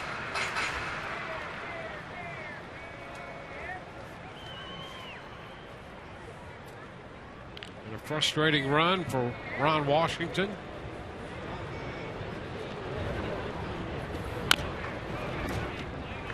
Two and one. The Rays know all about frustration.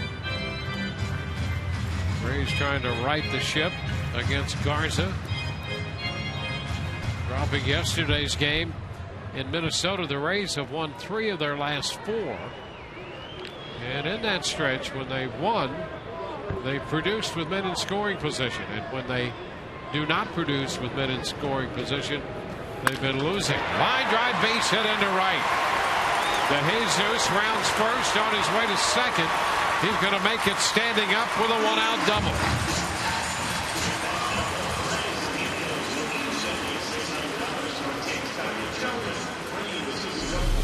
Well, perhaps a game of answering.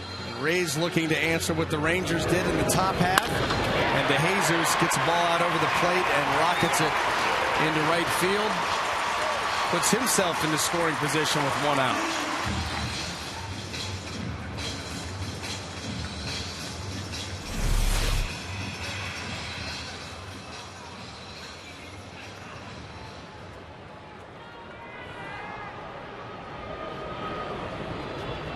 Ben Zobrist with a man in scoring position.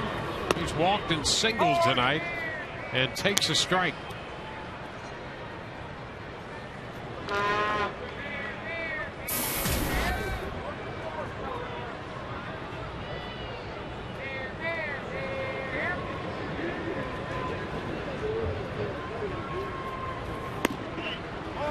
Side 1-1.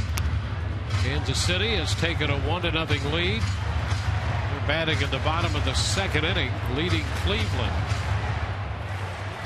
It's Kazmir and Shields in that one. Billy Butler with an RBI single in the first. Zobrist shoots it into left. DeJesus will go to third and stop there. And Ducey up with it in short left field.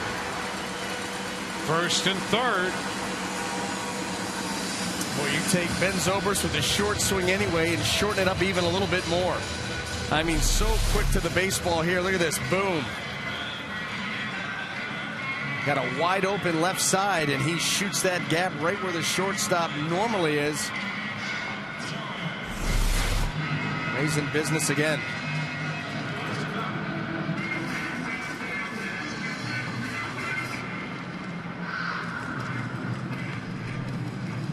Mike Maddox out there talking with Garza.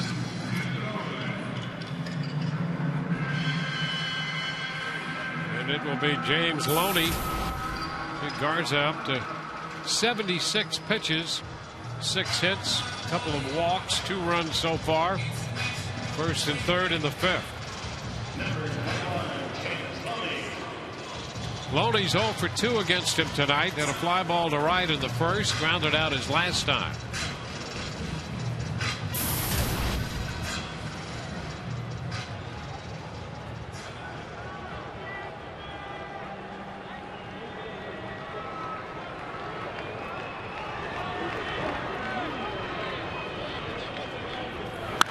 Hot shot, but foul. Jumping on the first pitch.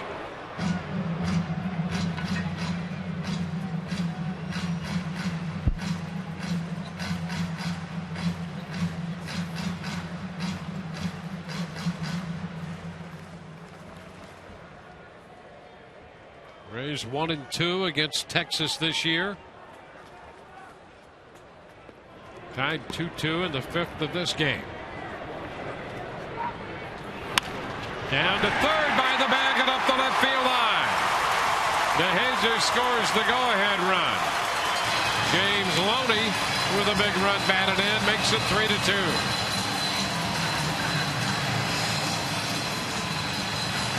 Well, James Loney yelling out there, take that, Ian Kinsler. You want to hit a ground ball by me up the first base line?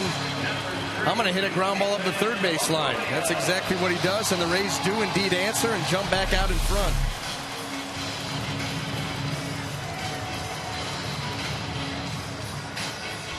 Three straight hits for the Rays in the 5th.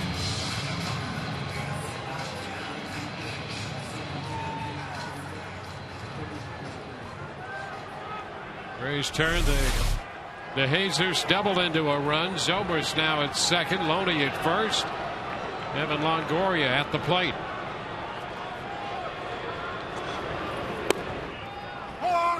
It's a strike around the knees. Frazier, Jason Frazier, veteran right-hander, up in the bullpen for Texas.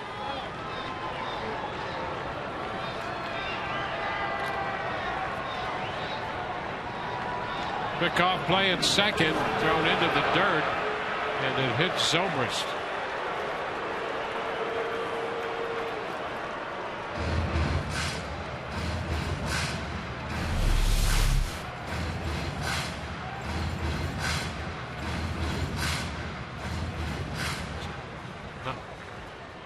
It's not working out too well.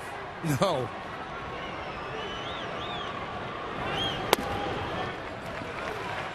This ball low, 1-1.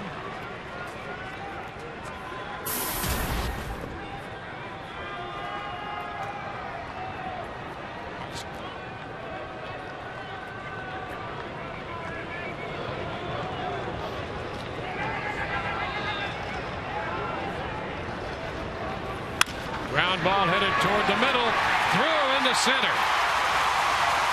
Zobrist scores. The Rays make it 4-2.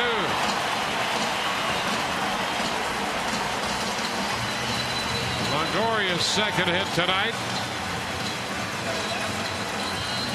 The Rays suddenly have 4 straight hits and a 2-run lead. Now, nobody went after this baseball. This is a chopper up the middle. Thought for a second, maybe.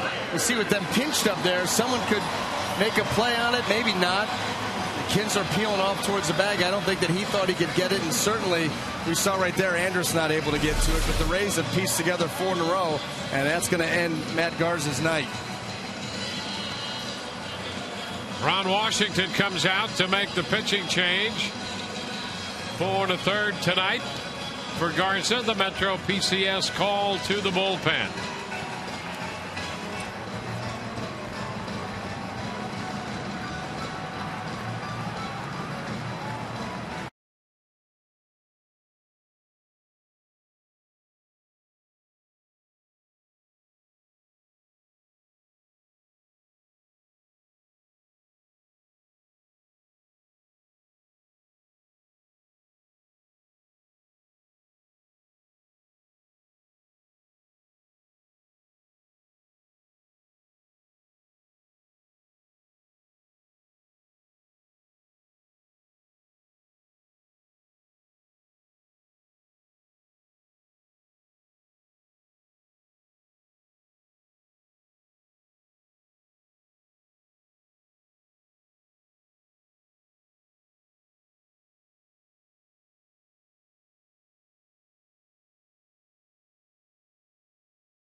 Ron Washington looking on from the Texas dugout. There's Garza. 4 runs so far, plus a couple men on accountable to his line. 8 hits for the Rays. A couple walks and 3 strikeouts.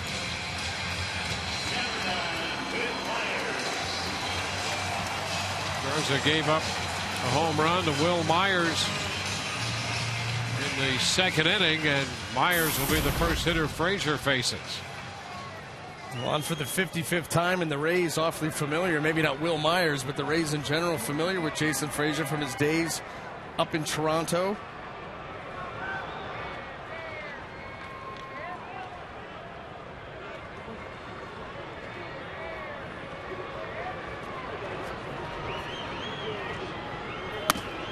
Swing and a miss by Myers. Big cut on the fastball up. And we know that Will Myers likes the ball out over the plate with some elevation. That's where he does most of his damage. And that one by Frazier, a little bit further up than Will could handle.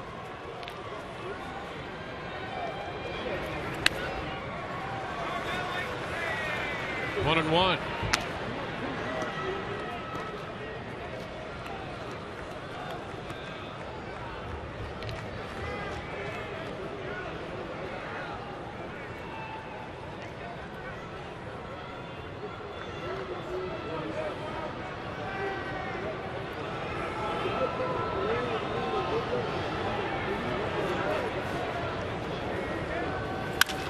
There's a shot. He tees off deep to center.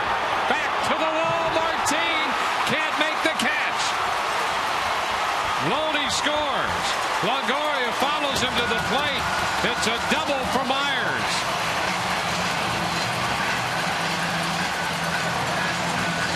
And maybe Martin had trouble picking it up, but that ball was completely misplayed by Leonis. He was drifting, never got back to the wall to try to make that catch, and ends up getting over his head for a bases clearing double. I think Myers thought that he got it, the bat flip. But watch Martin out there in center. Just kind of drifting, never sense of urgency to get back there, and by the time he turns it up, the ball hits the base of the wall. Myers gets his 17th double. Driving in two, and the Rays lead 6-2.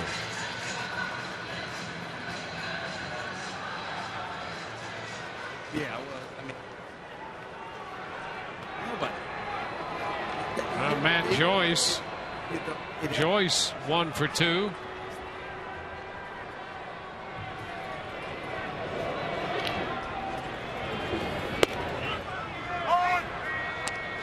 There's a strike to Joyce.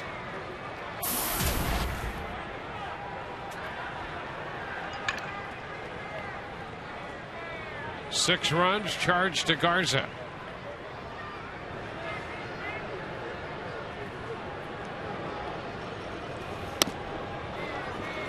One and one.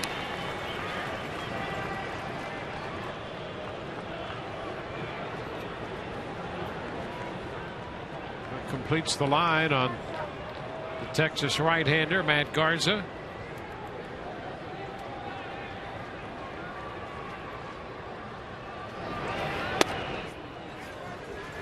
Two balls and a strike.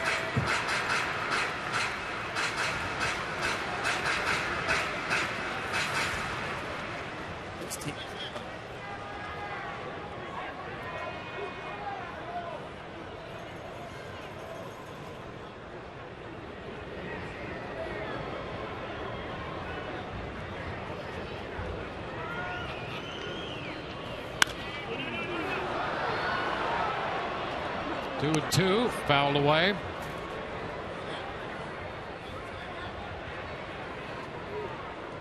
Well, the Rays, when they do this, they win. They're 5 of 7 with runners in scoring position. In winning 3 of their last 4, they were hitting .324 with runners in scoring position. You know what? And the Texas number a little bit misleading. Yes, they're 2 for 5, but they've also given up 2 runners on the base paths that were in scoring position. So it could have been much better for that team, but giving up base runners. Yeah, that turned out to be Kinsler both times. Yeah. And a great answer here by the Rays to pop in 4, looking for more.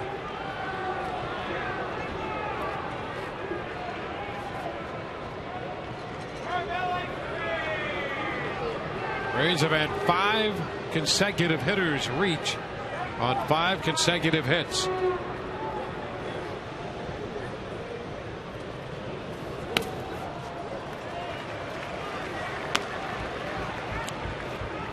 Joyce with a full count. Loney's RBI single started the scoring in this inning.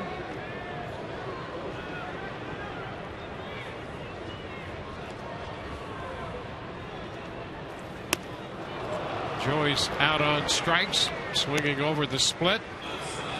2 gone.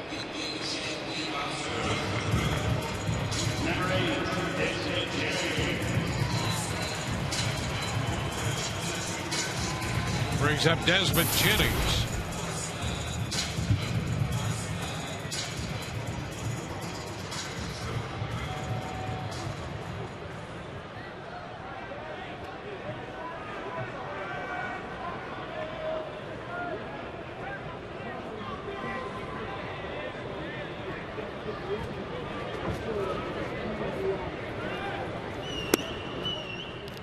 One ball, no strikes.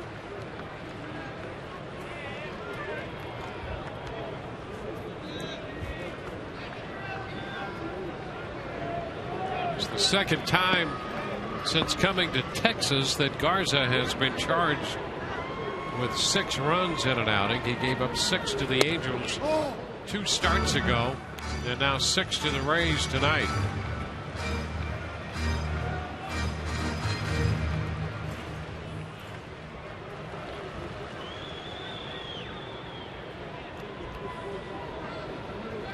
Jennings, the 8th Rays hitter to come to the plate. They've broken through with 4 to break a 2-2 tie. Frazier throws a strike into Jennings.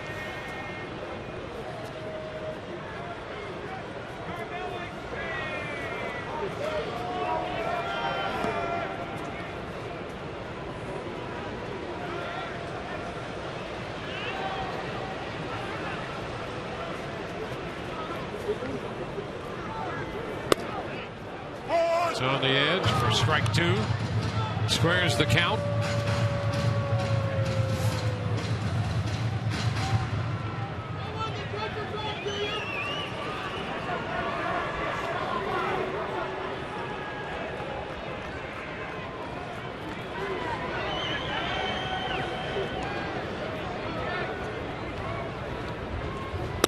And the count's going to go full.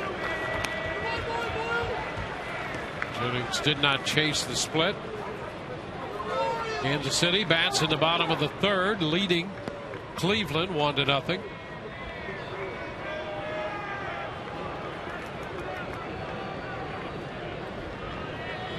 The Rays lead here 6-2 in the 5th. Jennings draws the walk. Nice job of playing off the split on the last couple pitches. Jennings goes to first. Myers at second, 2 gone, and Jose Molina will bat.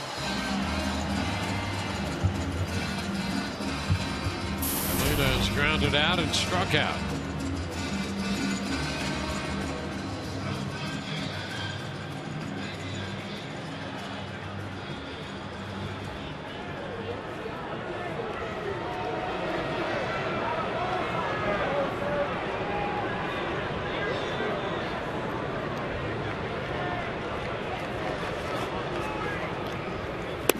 Cut and a miss by Molina, strike 1. Molina's certainly not getting cheated tonight with his swings. He has been letting it loose.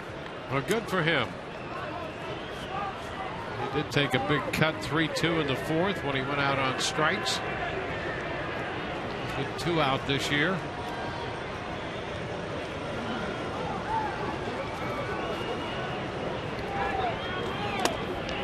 And now he's behind 0-2.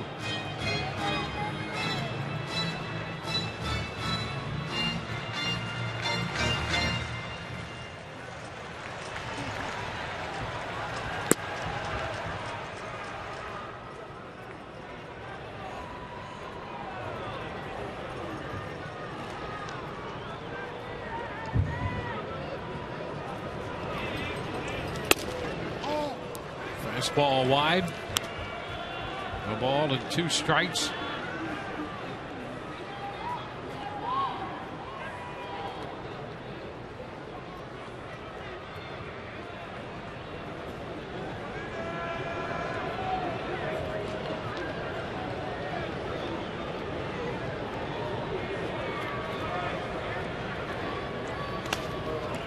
And we go to 2 balls, 2 strikes. Ranger missed with a slider. How about this breakout inning for the Rays? Come out 4 runs, all of them charged to the starter Matt Garza, and really the starting woes continue for the Rangers. They were 1-11 with a .532 in September as a group. And obviously the night and the line by Matt Garza not going to help out tonight.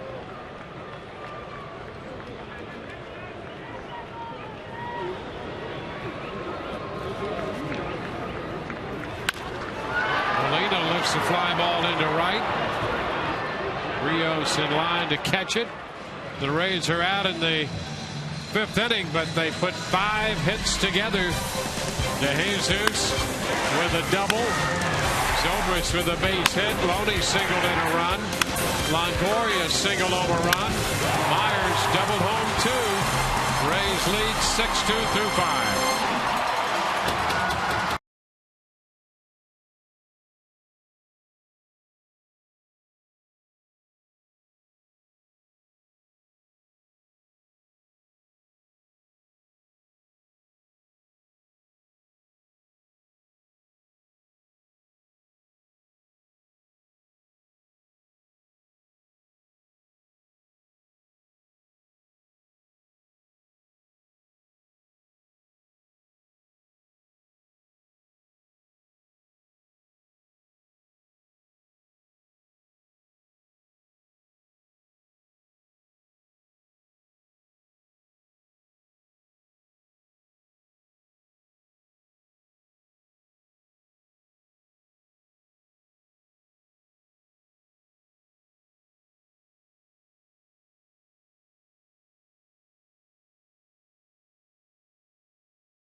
Purchase 4 or more full-price tickets to any game on RaysBaseball.com. Receive 10% off. The offer applies to any seating category.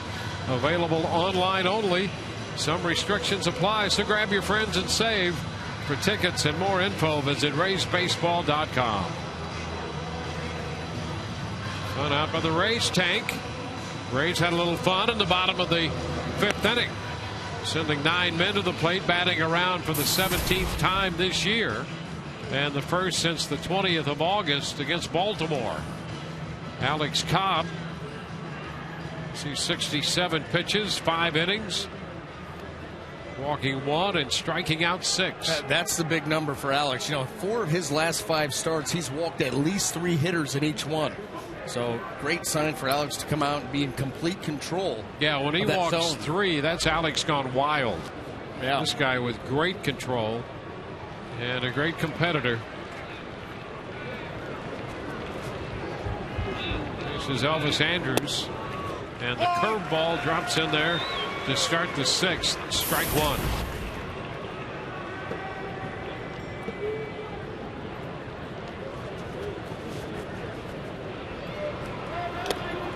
Oh-2. Andrews struck out on a changeup in the 1st inning.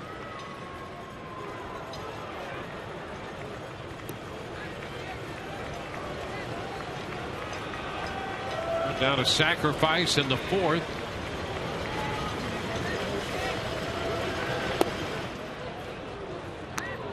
Ball, 2 strikes.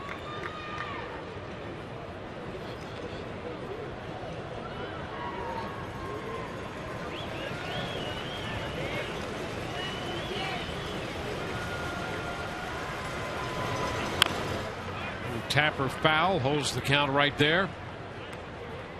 Cobb started strong. He retired the first 9 men he faced. Touch for a run in the 4th and another run in the 5th inning. And the Rays have supported him with 6 runs and 9 hits.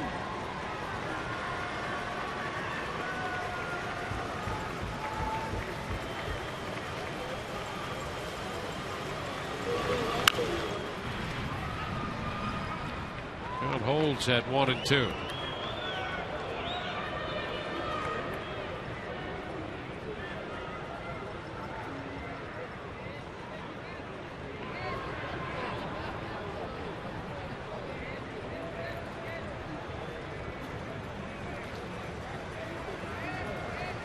The 2, 3, and 4 hitters due up for Texas.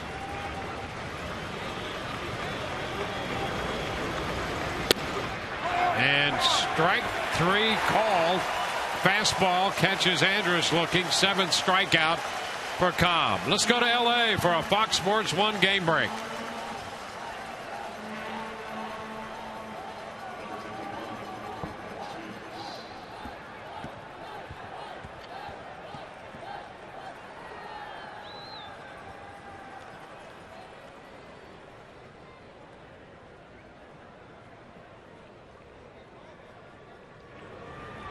Thank you very much. That's Kazmir and Shields, two of the former Rays pitchers, head-to-head against each other in Kansas City. Rios strokes a base hit up the middle on the first pitch. He sees a 1-out base hit. Alex Rios has been one of the few offensive bright spots for this Texas Ranger ball club here in September. Struck out in his first at-bat, reached on a fielder's choice, able to steal a base in his second at-bat and score a run. Now here with a 1-out hit in the 6th.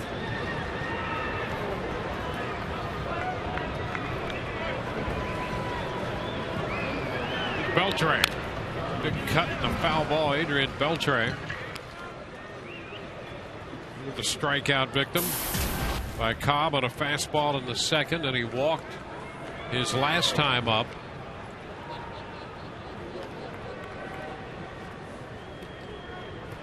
Beltre leads the major leagues in total hits, 4th in the American League in average overall. Goes the runner, and the pitch is tapped foul. 0-2.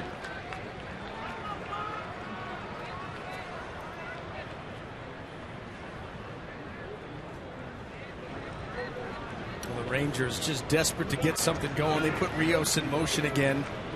Beltre down 0-2 in this count. We talked about the homestand that they just came up from. 6 games, never had the lead. Have not had the lead in tonight's game. This is a big inning here for Alex. If he can shut them down with 0, you really start to demoralize a team that's struggling as badly as they are. Strike 3 call. Beltre caught looking at a fastball. That's number 8. 2 gone in the 6th. You know, again, you have a team that's struggling. They've had a couple of base runners. Ian Kinsler twice lost on the base paths. All they've been able to do is tie this game up, and then as soon as the Rays come back and score 4, you're going down through the heart of the order. You can see it all right there with Adrian Beltre. Perfect pitch by Alex Cobb. Now A.J. Brzezinski.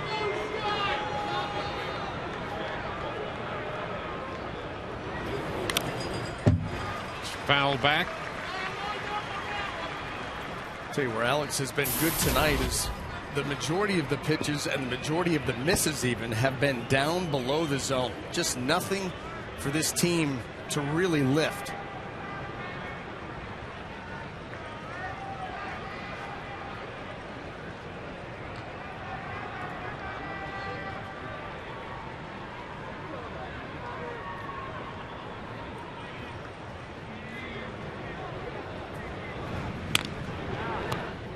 Rios back in at first. That's a good point on Cobb. He has made great pitches tonight against a team that has been struggling, as we've chronicled. And they've made a couple of plays tonight that would certainly indicate how they have been pressing. and trying to force the issue. And Kinsler twice has cost them outs on the bases. Well, then you just look at the last two at bats on the 3 pitches, the 3 strikes to Beltre to put him away. These first 2 pitches to Pierzynski, everything this team is reaching for. They're trying to drop the head on balls that are down and in, trying to reach out across the plate. All power is lost. Balls are down in the zone.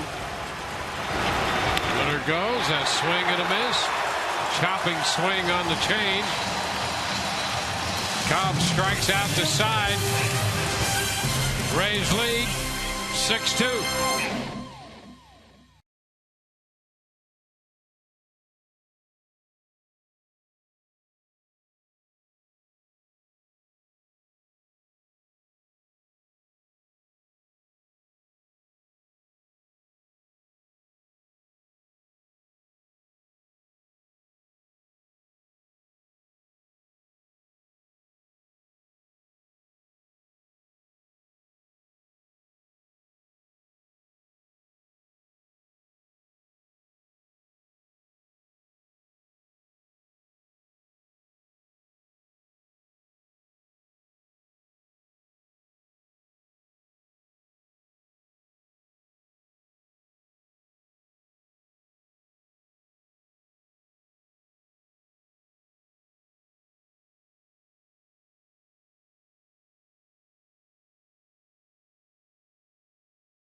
To you by your Gulf Coast Honda dealers. Visit your Honda dealer for great lease and finance deals on fuel-efficient Hondas.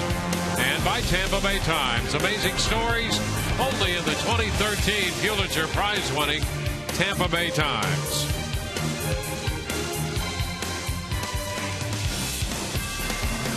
Rays have pounded out 9 hits. They've scored 6. Lead 6-2 as we go into the home half of the 6th inning. A good night for Will Myers with 3 runs batted in. A couple of runs scored, picking up his 13th home run in the process. And Robbie Ross, the new pitcher, the left-hander for Texas. First pitch to Escobar.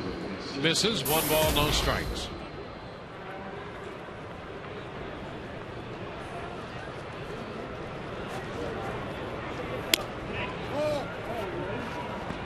It's 2-0.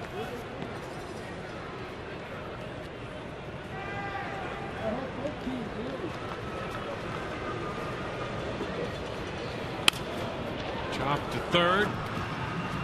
Beltre throws in time. You mentioned the Texas starters earlier tonight. The last 13 games coming in, 1-11 with a .532. Tonight, Garza 4 1/3, giving up 6 runs. The bullpen has been a different story. In fact, the bullpen ERA is 3.02, the second lowest in the American League to Kansas City. They have to leave Felice up in the bullpen now.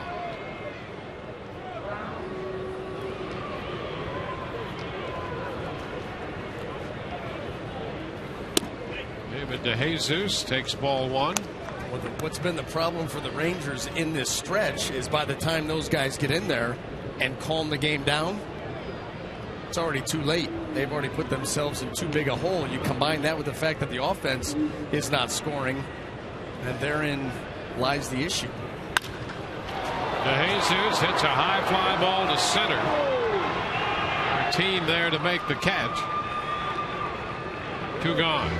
You know, and you look at Matt Garza, his first 2 starts with the Rangers were lights out. He gave them 3 earned runs in 14 and a third, 1-0.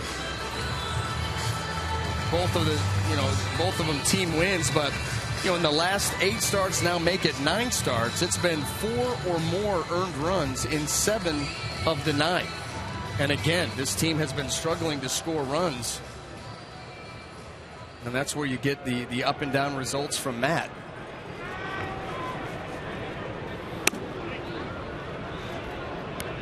Zobrist takes a pitch outside, 1-0.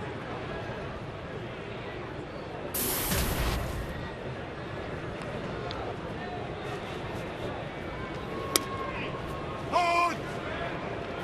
1-1.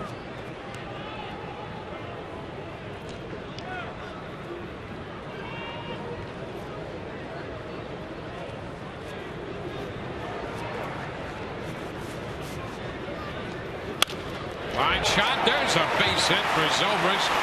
Bid on for the 4th time tonight. He's 3 for 3 with a walk, and the Rays have 10 hits.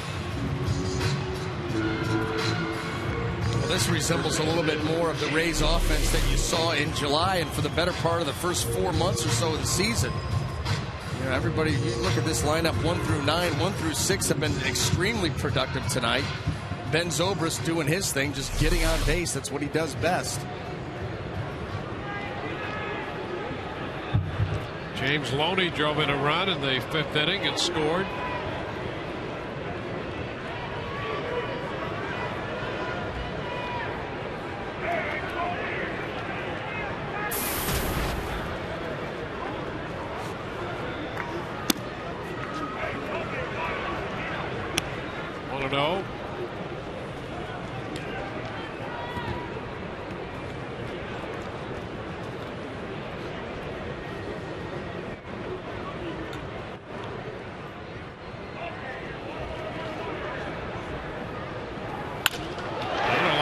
Center, another base hit.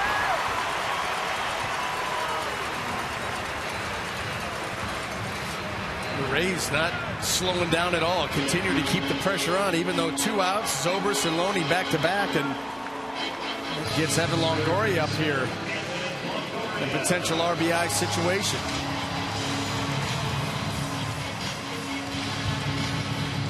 Ron Washington out of the dugout. Been making that walk a lot lately. And with Longoria due up, he's going to go to the bullpen. Another Metro PCS call to the bullpen for Texas.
Inning, couple men on with 2 men out.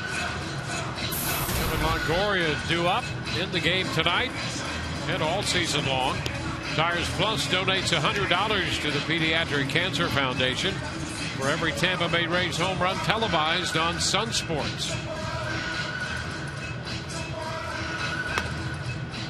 Neftali Feliz, just a little over a year removed from Tommy John surgery. That came in early August of last year, and he was activated at the beginning of this month. On for the 5th time.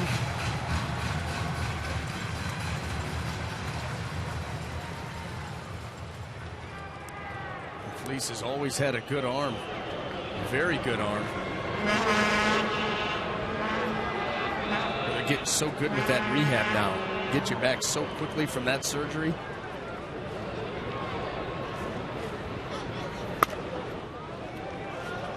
Evan takes the pitch high, 1 ball and no strikes.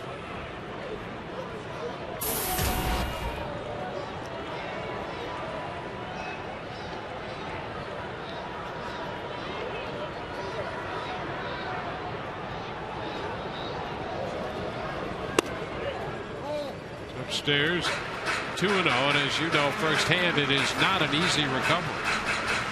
No, and it starts the next day. I mean, they literally, you have the surgery on a Monday, and they start manipulating that arm and moving it on Tuesday, and off you go. Everybody's different, but it is not unheard of to see guys back after a year. I don't think that you're at full strength after a year. You know, they said for a long time, physiologically, 18 months is when you're, you know, but everybody's different. Cut and a miss. And the interesting thing about that is you get to that 18-month period fully recovered, and a lot of guys feel as if they're stronger than they were before. Yeah. Oh, yeah. No question. No question. And I think that you'll see, you know, Feliz finish out this year. You'll see even better arm action, you know, come next spring. Lifted up the right field side.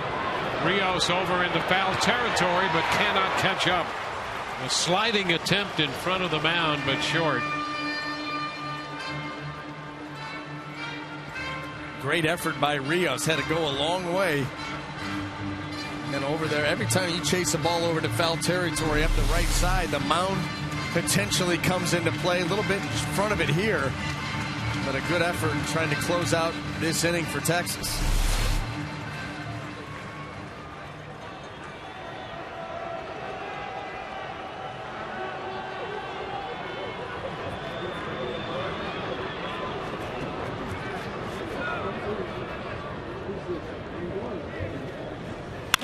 Evan, ground ball deflected by Feliz, backhanded by Kinsler, who goes to third. But Zobrist did not make the big turn, and so the bases will be loaded. Longoria gets his third hit. Same place as the last one. Worked last time, go right back up the middle. This time Kinsler able to get to it, but there's no play to be made. Off of Feliz. Little redirection, and he's trying to throw behind Ben to get him on a wide turn. No go. And look who it is with the bases loaded. Will Myers has had a good night already with 3 runs batted in. A home run up the right field side in the 2nd inning. 2-run double in the 5th, reached on a fielder's choice and scored a run in the 4th.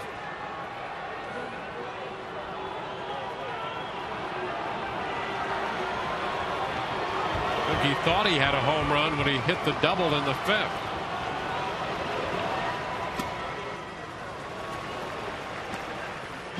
One ball, no strikes.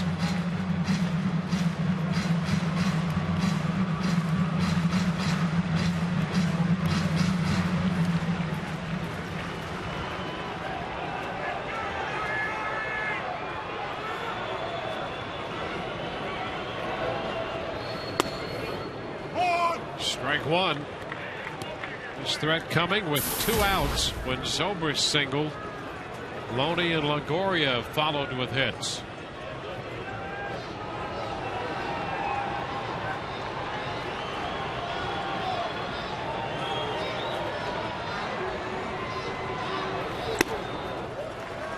2-1.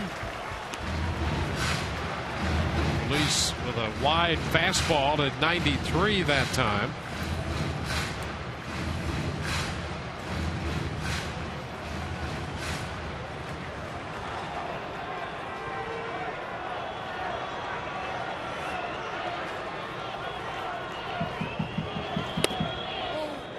And he's up in the count, 3-1.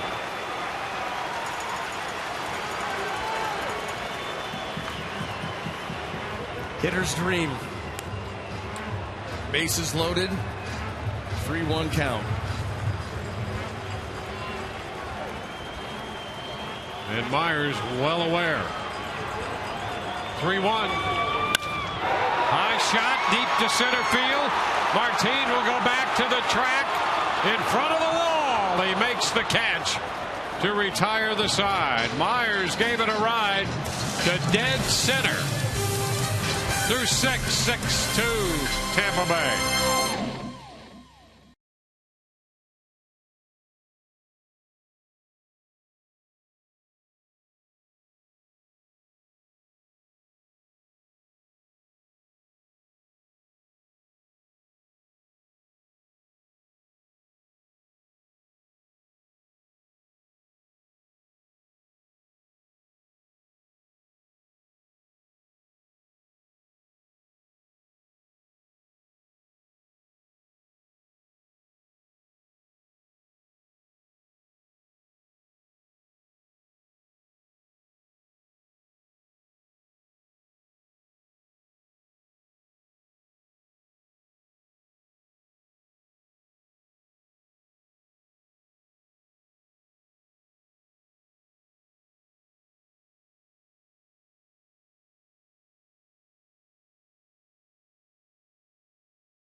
Home run of the year. Texas came back, scored on Kinsler's double in the fourth. Rays got a run in the bottom of the fourth. Texas back in the fifth with a run, and the Rays broke it open in the bottom of the fifth. Loney's RBI single, Longoria single up the middle, and Will Myers with a double to center, chasing home two more. Capping a 6-2 contest right now. Through the front six. So Will Myers with 2 hits, 2 runs scored, and 3 runs batted in, leading the Rays offense. And on the mound, Alex Cobb has been very good. 80 pitches through 6, 9 strikeouts. He's walked 1. Lance Berkman leads off the 7th. The first pitch is a ball, says Larry Vanover. Berkman 0 for 2, including a strikeout on a curveball to end the fourth.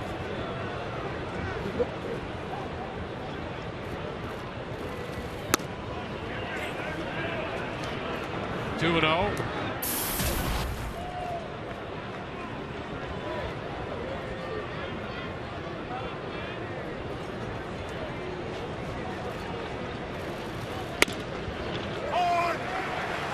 On the fastball.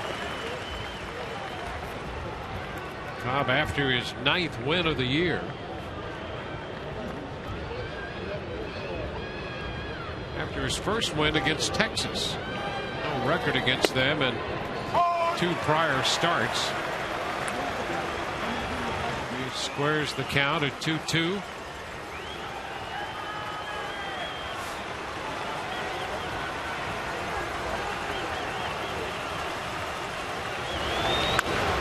Ball by the mound.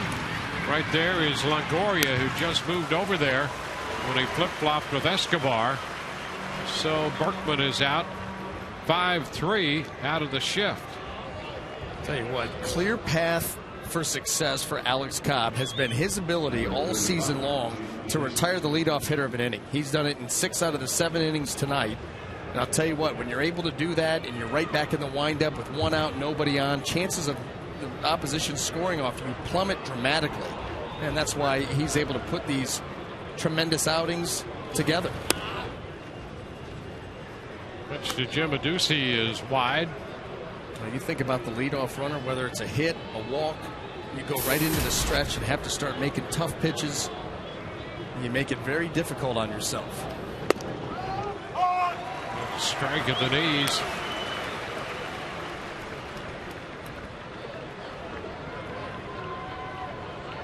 Cobb has been very efficient tonight. 62 strikes out of 87 pitches.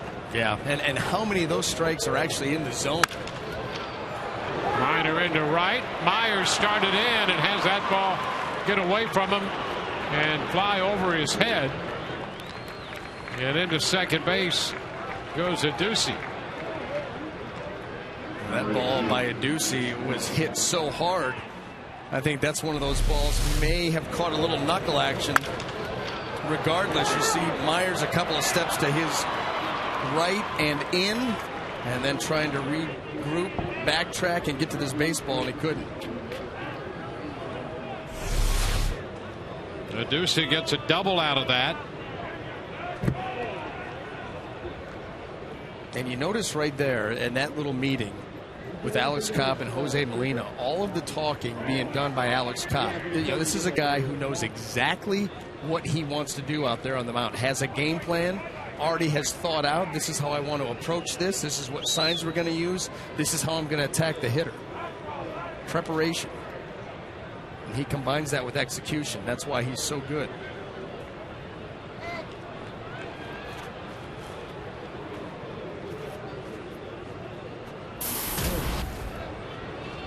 Well, Mitch Moreland, who doubled and scored in the 5th inning, snapping an 0 for 22 up here in the 7th.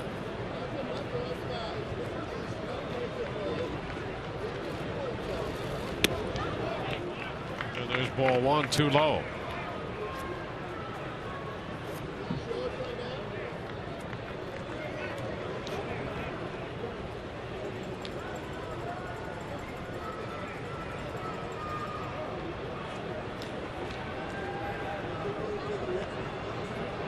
Cobb about to make his 90th pitch of the night. Jake McGee walks to the mound in the bullpen.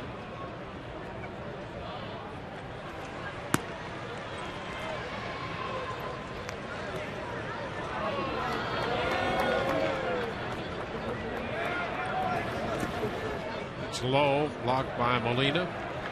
Now 2-0.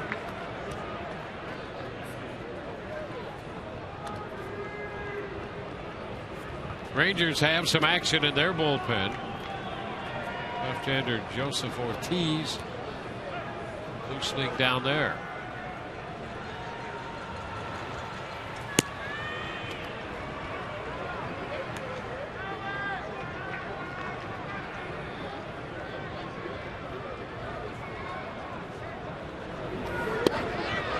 Stays in. 3-0.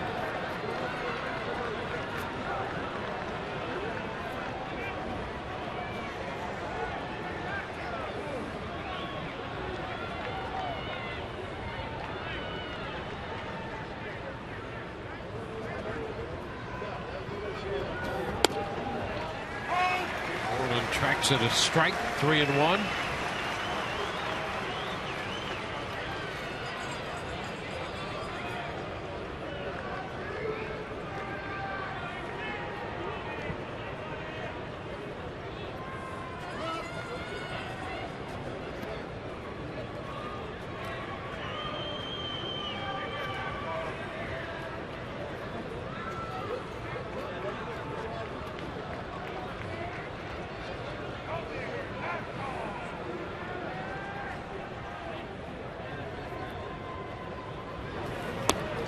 Cut and a miss. Moreland up 3-1, had a big cut at the changeup. That's what makes that pitch such a weapon. 3-1, a hitter is banking, especially when you're facing a pitcher who's working with a 4-run lead. You're figuring 3-1, here comes my heater down and away. Alex Cobb still gutsy enough to come with that 3-1 changeup. Now what's he going to do? 3-2, and a nice pickup at first by Loney, who makes the play unassisted. Hard hit ball, and Loney, a good job of grabbing that one. I'll tell you what he's going to do. He's going to come back with another changeup. Moreland's going to scold it, and Loney's going to make a great play. How about that? That ball's behind him when he's able to glove it, and then alertly gets up, takes it himself.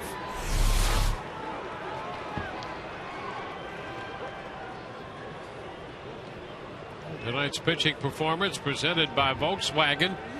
94 pitches for Cobb to this point. 2 runs, 6 hits in 6 2/3, and 9 strikeouts tonight for Alex Cobb.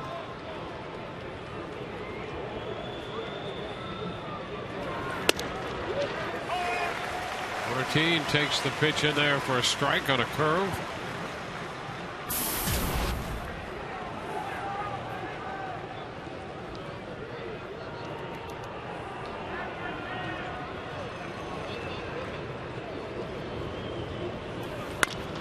Chop toward the middle.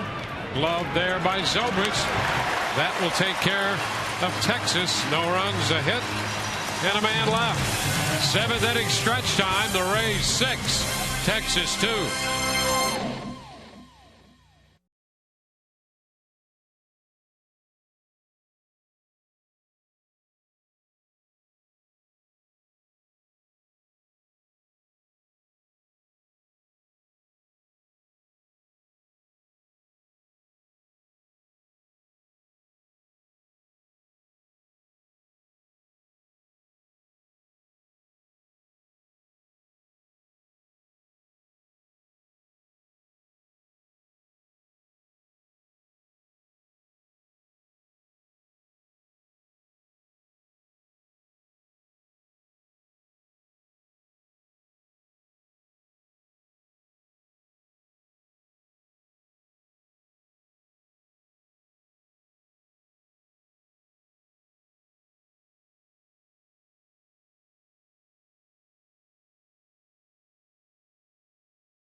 Over his scorecard, figuring out how he's going to finish this one up. Well, he may have another option coming up in a few days out of his bullpen, because Jesse Crain today took what could be his final step prior to joining the Rays bullpen. He pitched a simulated game facing Luke Scott, Chris Jimenez, Sam Fold, and he felt really good out there. Threw all his pitches, was supposed to throw 30 and asked for a few more at the end of his session.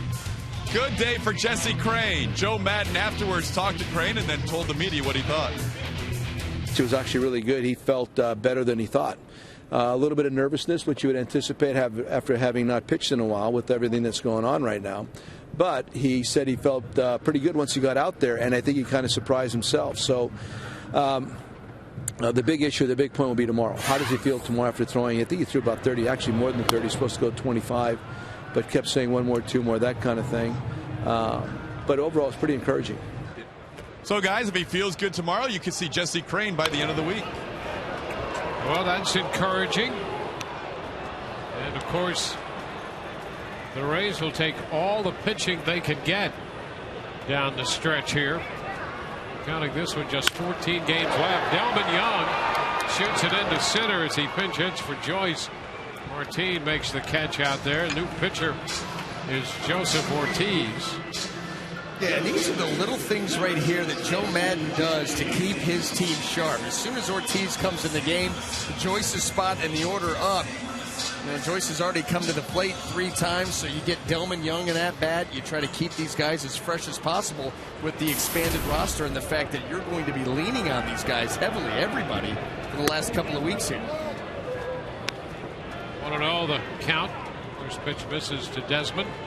And like you said with Crane, you may get one more. That would be a huge boost.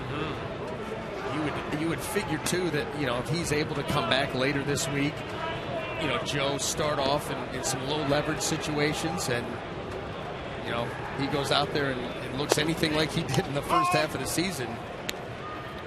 Find himself in an important role, but that could be a huge pickup for the Rays coming down here the last 13, 14 games.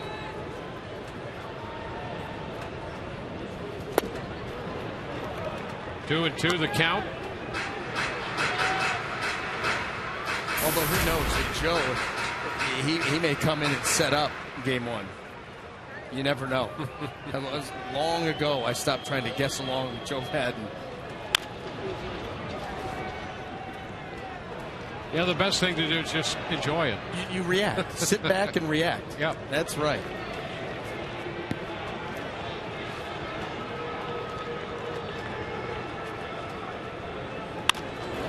By the mound, Kinsler at second. Jennings is the second out in the 7th.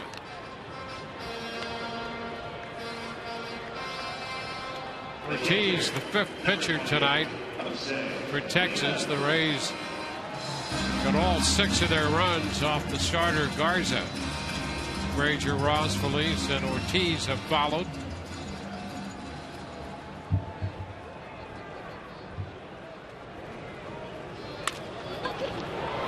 Molina chops to the shortstop. Andrews with the throw to first. And for the first time tonight, the Rays go up and down 1-2-3. We go to the 8th, 6-2 Tampa Bay.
So far, a big start for the Rays to this final homestand of the regular season.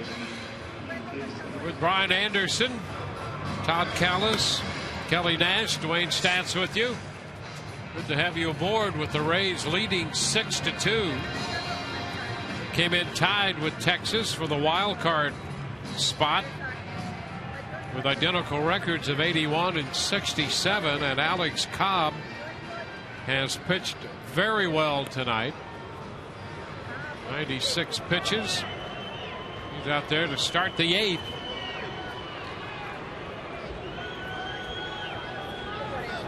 Ian Kinsler, the top of the order. Kinsler has 2 of the 6 hits allowed by Cobb in this game. First pitch a little bit in. Curveball, and Cobb thought he might have had a strike.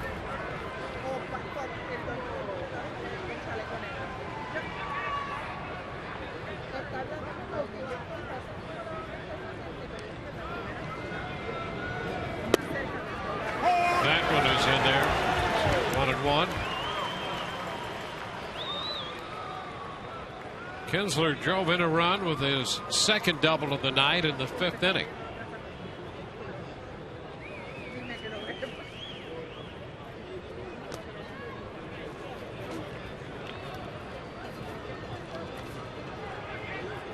Making his 20th start of the year in this game tonight. And you remember when he came back and made that start August the 15th, coming back obviously off the disabled list. It was the fastball and the curveball combination that got him by. Diving stop, knocked down, picked up by Longoria, and scooped at first by Loney. Outstanding all around right there for the first out.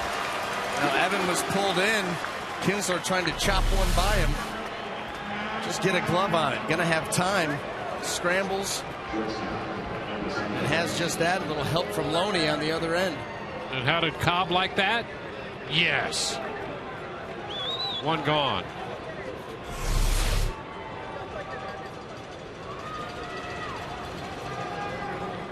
Elvis Andrus.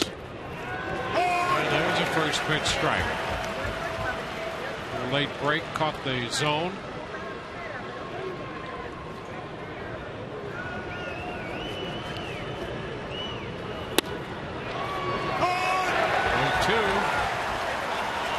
Andrews argues a little bit with Vanover. Yeah, and you can understand that ball was not a strike, but I'll tell you what, we got a guy that's been pounding the zone all night long. And all of a sudden on those close pitches, you're going to get the benefit of the doubt. This one looked to be down and in, well off.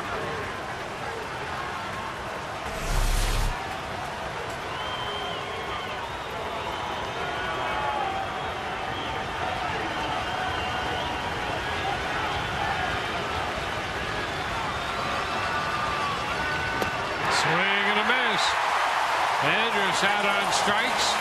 That is number 10 for Alex Cobb. 2 gone. Now to Los Angeles for a Fox Sports 1 game break.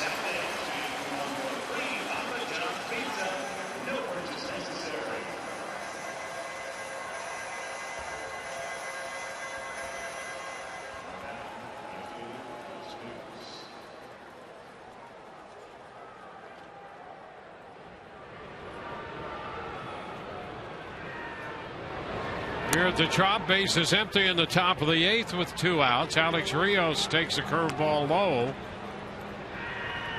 Well, Cleveland and Kansas City battle it out. The Rays have the 6-2 lead on the Texas Rangers.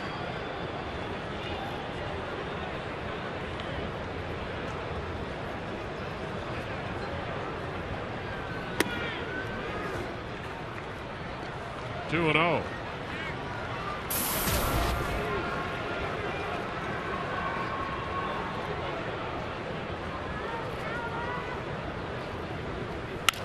Ground ball. Escobar from short.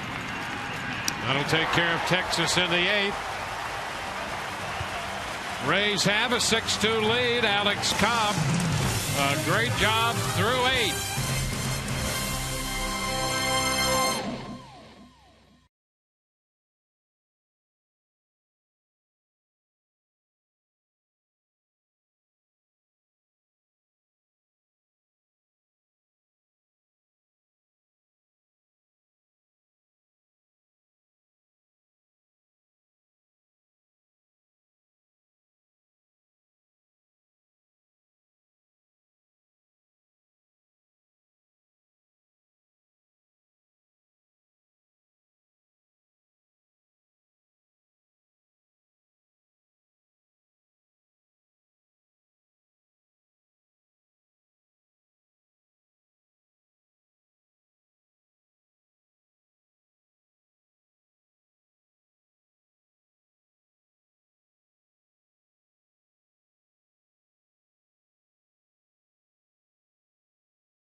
6-2. A dozen hits in this game. Most at home since before the All-Star break.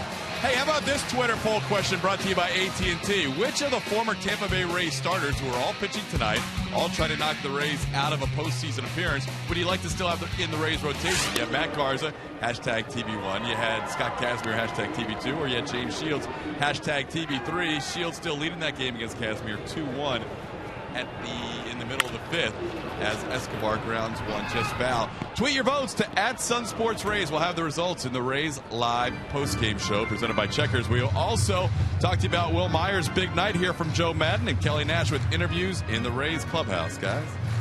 All right, Todd, we'll look for you there. A great job by Alex Cobb tonight. Strike pitch. Escobar attacks the high fastball, fouling it back. 2 strikes.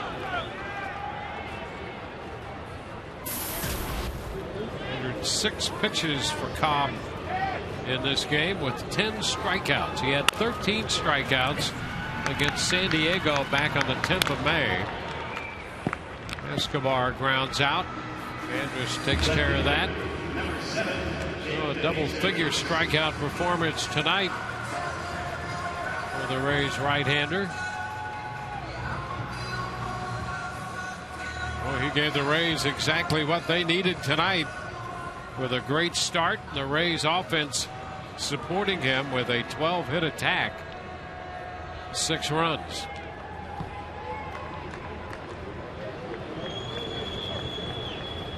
David DeJesus. There's a strike. With 1 out in the 5th inning, DeJesus started the 4-run uprising with a 2-base hit. He's hit tonight 1 for 3. 1-1.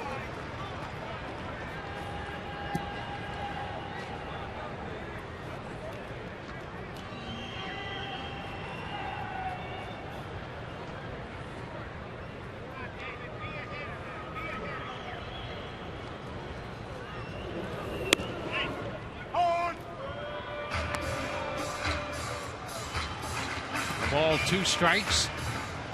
Rays have Jamie Wright up in the bullpen.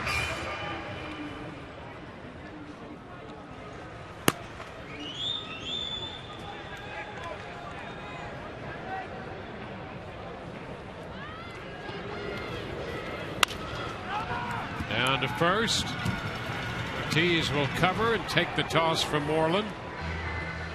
So a couple of ground ball outs in the 8th inning. Take your favorite team with you everywhere you go with the Rays Messenger Bag.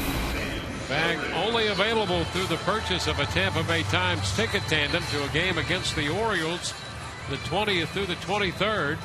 Buy yours now before supplies run out. To purchase, visit RaysBaseball.com/tandems.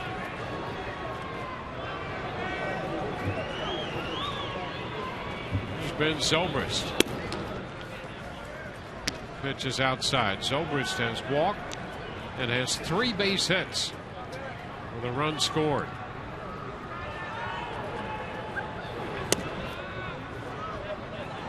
Two and 0.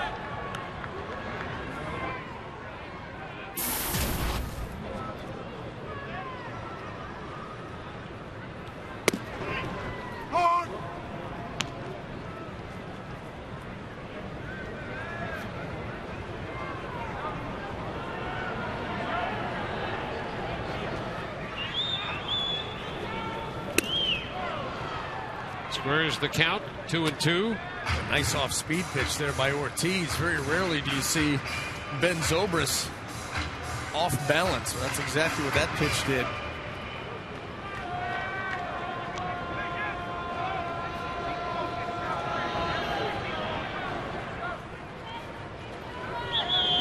Ben taking a little bit of time getting back into the batter's box there, recalibrate. Full count. He's had a big night here for the Rays. 3 hits, a walk.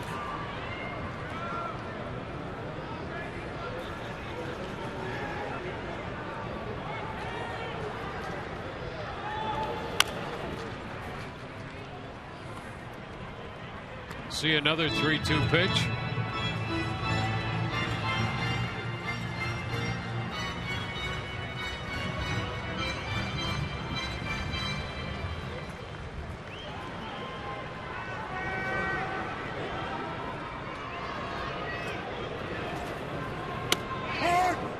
And strike 3 call. The Rays are out in the 8th. We go to the 9th. 6-2 Tampa Bay.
Same 2 teams tomorrow, and here's what's coming up on Rays Live tomorrow. The pregame shows presented by your Gulf Coast Honda dealers.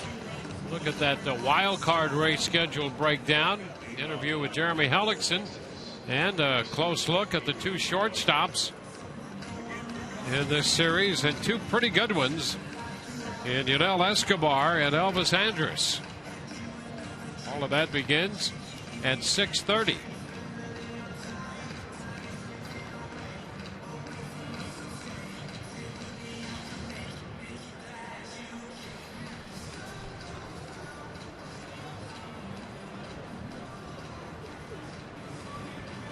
Jamie Wright, the new pitcher for the Rays. 8 superb innings by Alex Cobb tonight. Jamie's on here to work the 9th inning and face Adrian Beltre.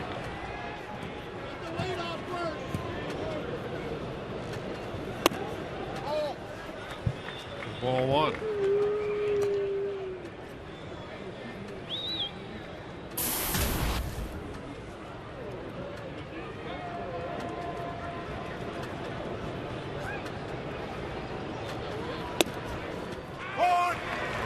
Kid with a strike.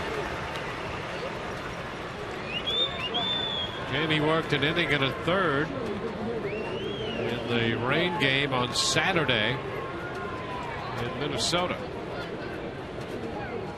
Struck out 3. Breaking ball wide. It's 2-1. That's been a big pitch for Jamie this year. You know, he spent most of spring training trying to get that sinker under control. Comes at you from a tall arm angle, driving that ball downhill late, seeing keep the ball on the ground. But as the season has gone on, the sinker's been very good. The curveball has been excellent. 2-2. And that's the other pitch that he's gone to both lefties and righties, especially even behind in the count. That little cutter, he's become a valuable weapon for Joe Madden coming out of that bullpen.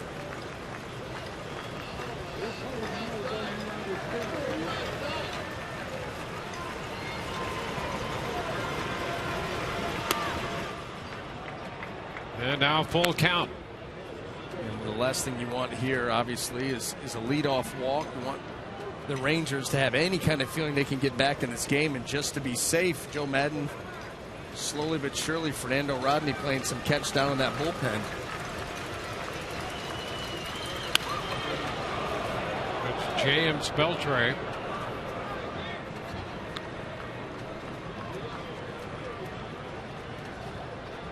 Beltre 0 for 2 with a walk, couple of strikeouts.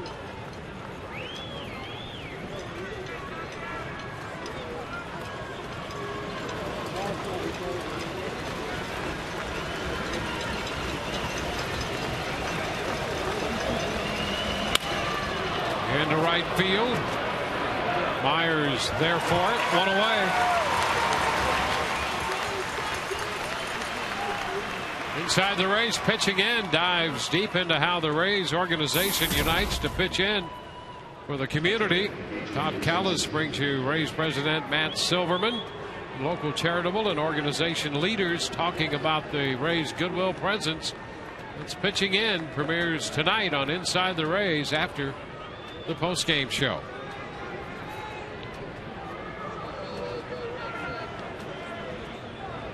A.J. Brzezinski looks at a strike.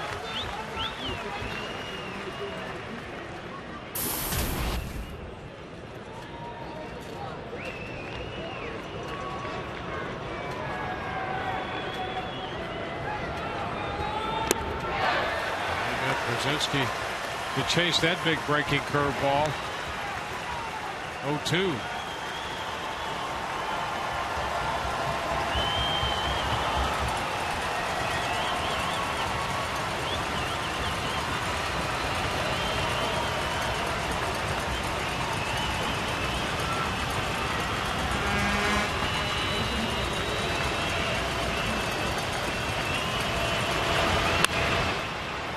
Ball not too deep to left. DeJesus is there.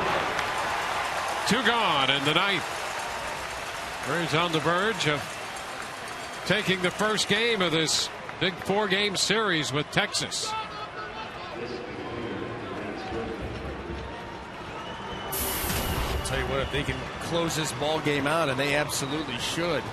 Nice bounce back from the disappointment of yesterday's loss, having to get on a plane, get back here last night, turn around for this big series. But Alex Cobb, that guy right there, is the one that set the tone early. Lance Berkman takes the pitch low. These guys came out ready to play. Alex came out ready to pitch, struck out the side in the first inning, and the show was off and running.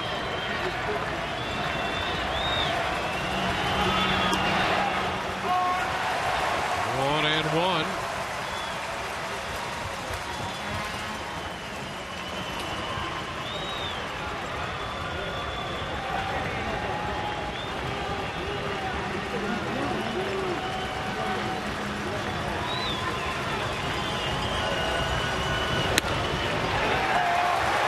Pitch right there. Strike 2. 1-2.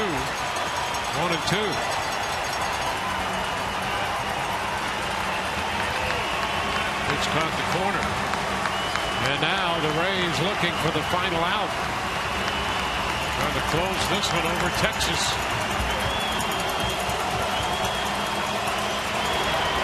Swing and a miss. It's all over. Wright strikes out Berkman on a curveball, and the Rays are winners tonight. It's a 6-2 final, and the Rays take over the top spot in the wild card race with this victory over Texas.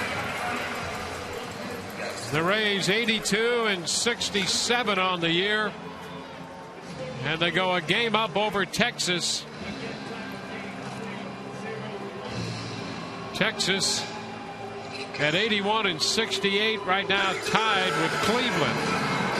And the Rays have won 4 out of their last 5, and they've been hitting within in scoring position again.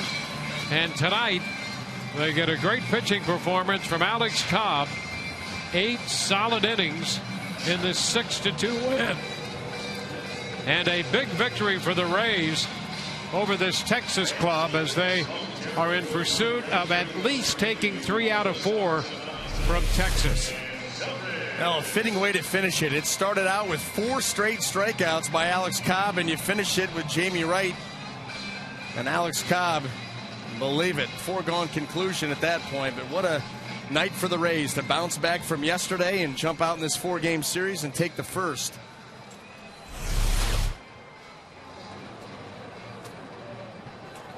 So Cobb's record will go to 9-3 with this victory. 8 solid innings, and Todd Callis standing by with Alex Cobb right now.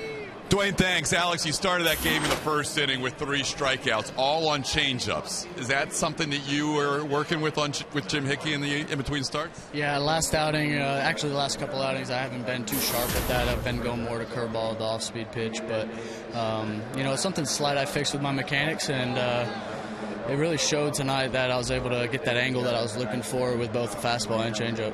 You look like, and you're normally pretty under control with your emotions, but watching some of those plays behind you, you let it go a couple of times. You're having fun out there. Yeah, it's getting to that time where everybody gets a little bit fired up. Some great plays behind me with Longo that last inning, and then some key plays, getting base runners off the bases earlier in the game. So it was an exciting game. When you know what's at stake, you know you have 3 more starts left. Are you feeling, and you said to us in between starts, you've kind of been good at times and not as sharp at other times. Are you feeling now that you're getting back to where you were when you were so consistent before the injury? Yeah, it's not because I had those 2 months off or anything like that. I think it's just more along the lines of an individual battle throughout every pitcher's season. We all go through struggles. We making constant adjustments to mechanics, and that's part of the point of the season I'm in right now. So, I'm happy that I figured things out, and I'm sure there'll be other mechanical issues I'll be dealing with in the future. Well, you look good today, and when you figured out that changeup, now with your curveball, you feel that pitch is as good as it's ever been in your career, right? Yeah, it's funny because the mechanical issue that I dealt with kind of hinders a little bit of the curveball, so I'm in a constant battle going back and forth a little bit, but it's getting to that point in my career where I'm learning how to control my body in different ways and learning how to make adjustments on the mound quicker than I have before, so it's nice. Great job tonight, Alex. Thanks. Thank you. All right, guys, back to you. All right, Todd, thank you very much. A big win for the Rays to open this homestand. 6-2, back with the totals in a moment.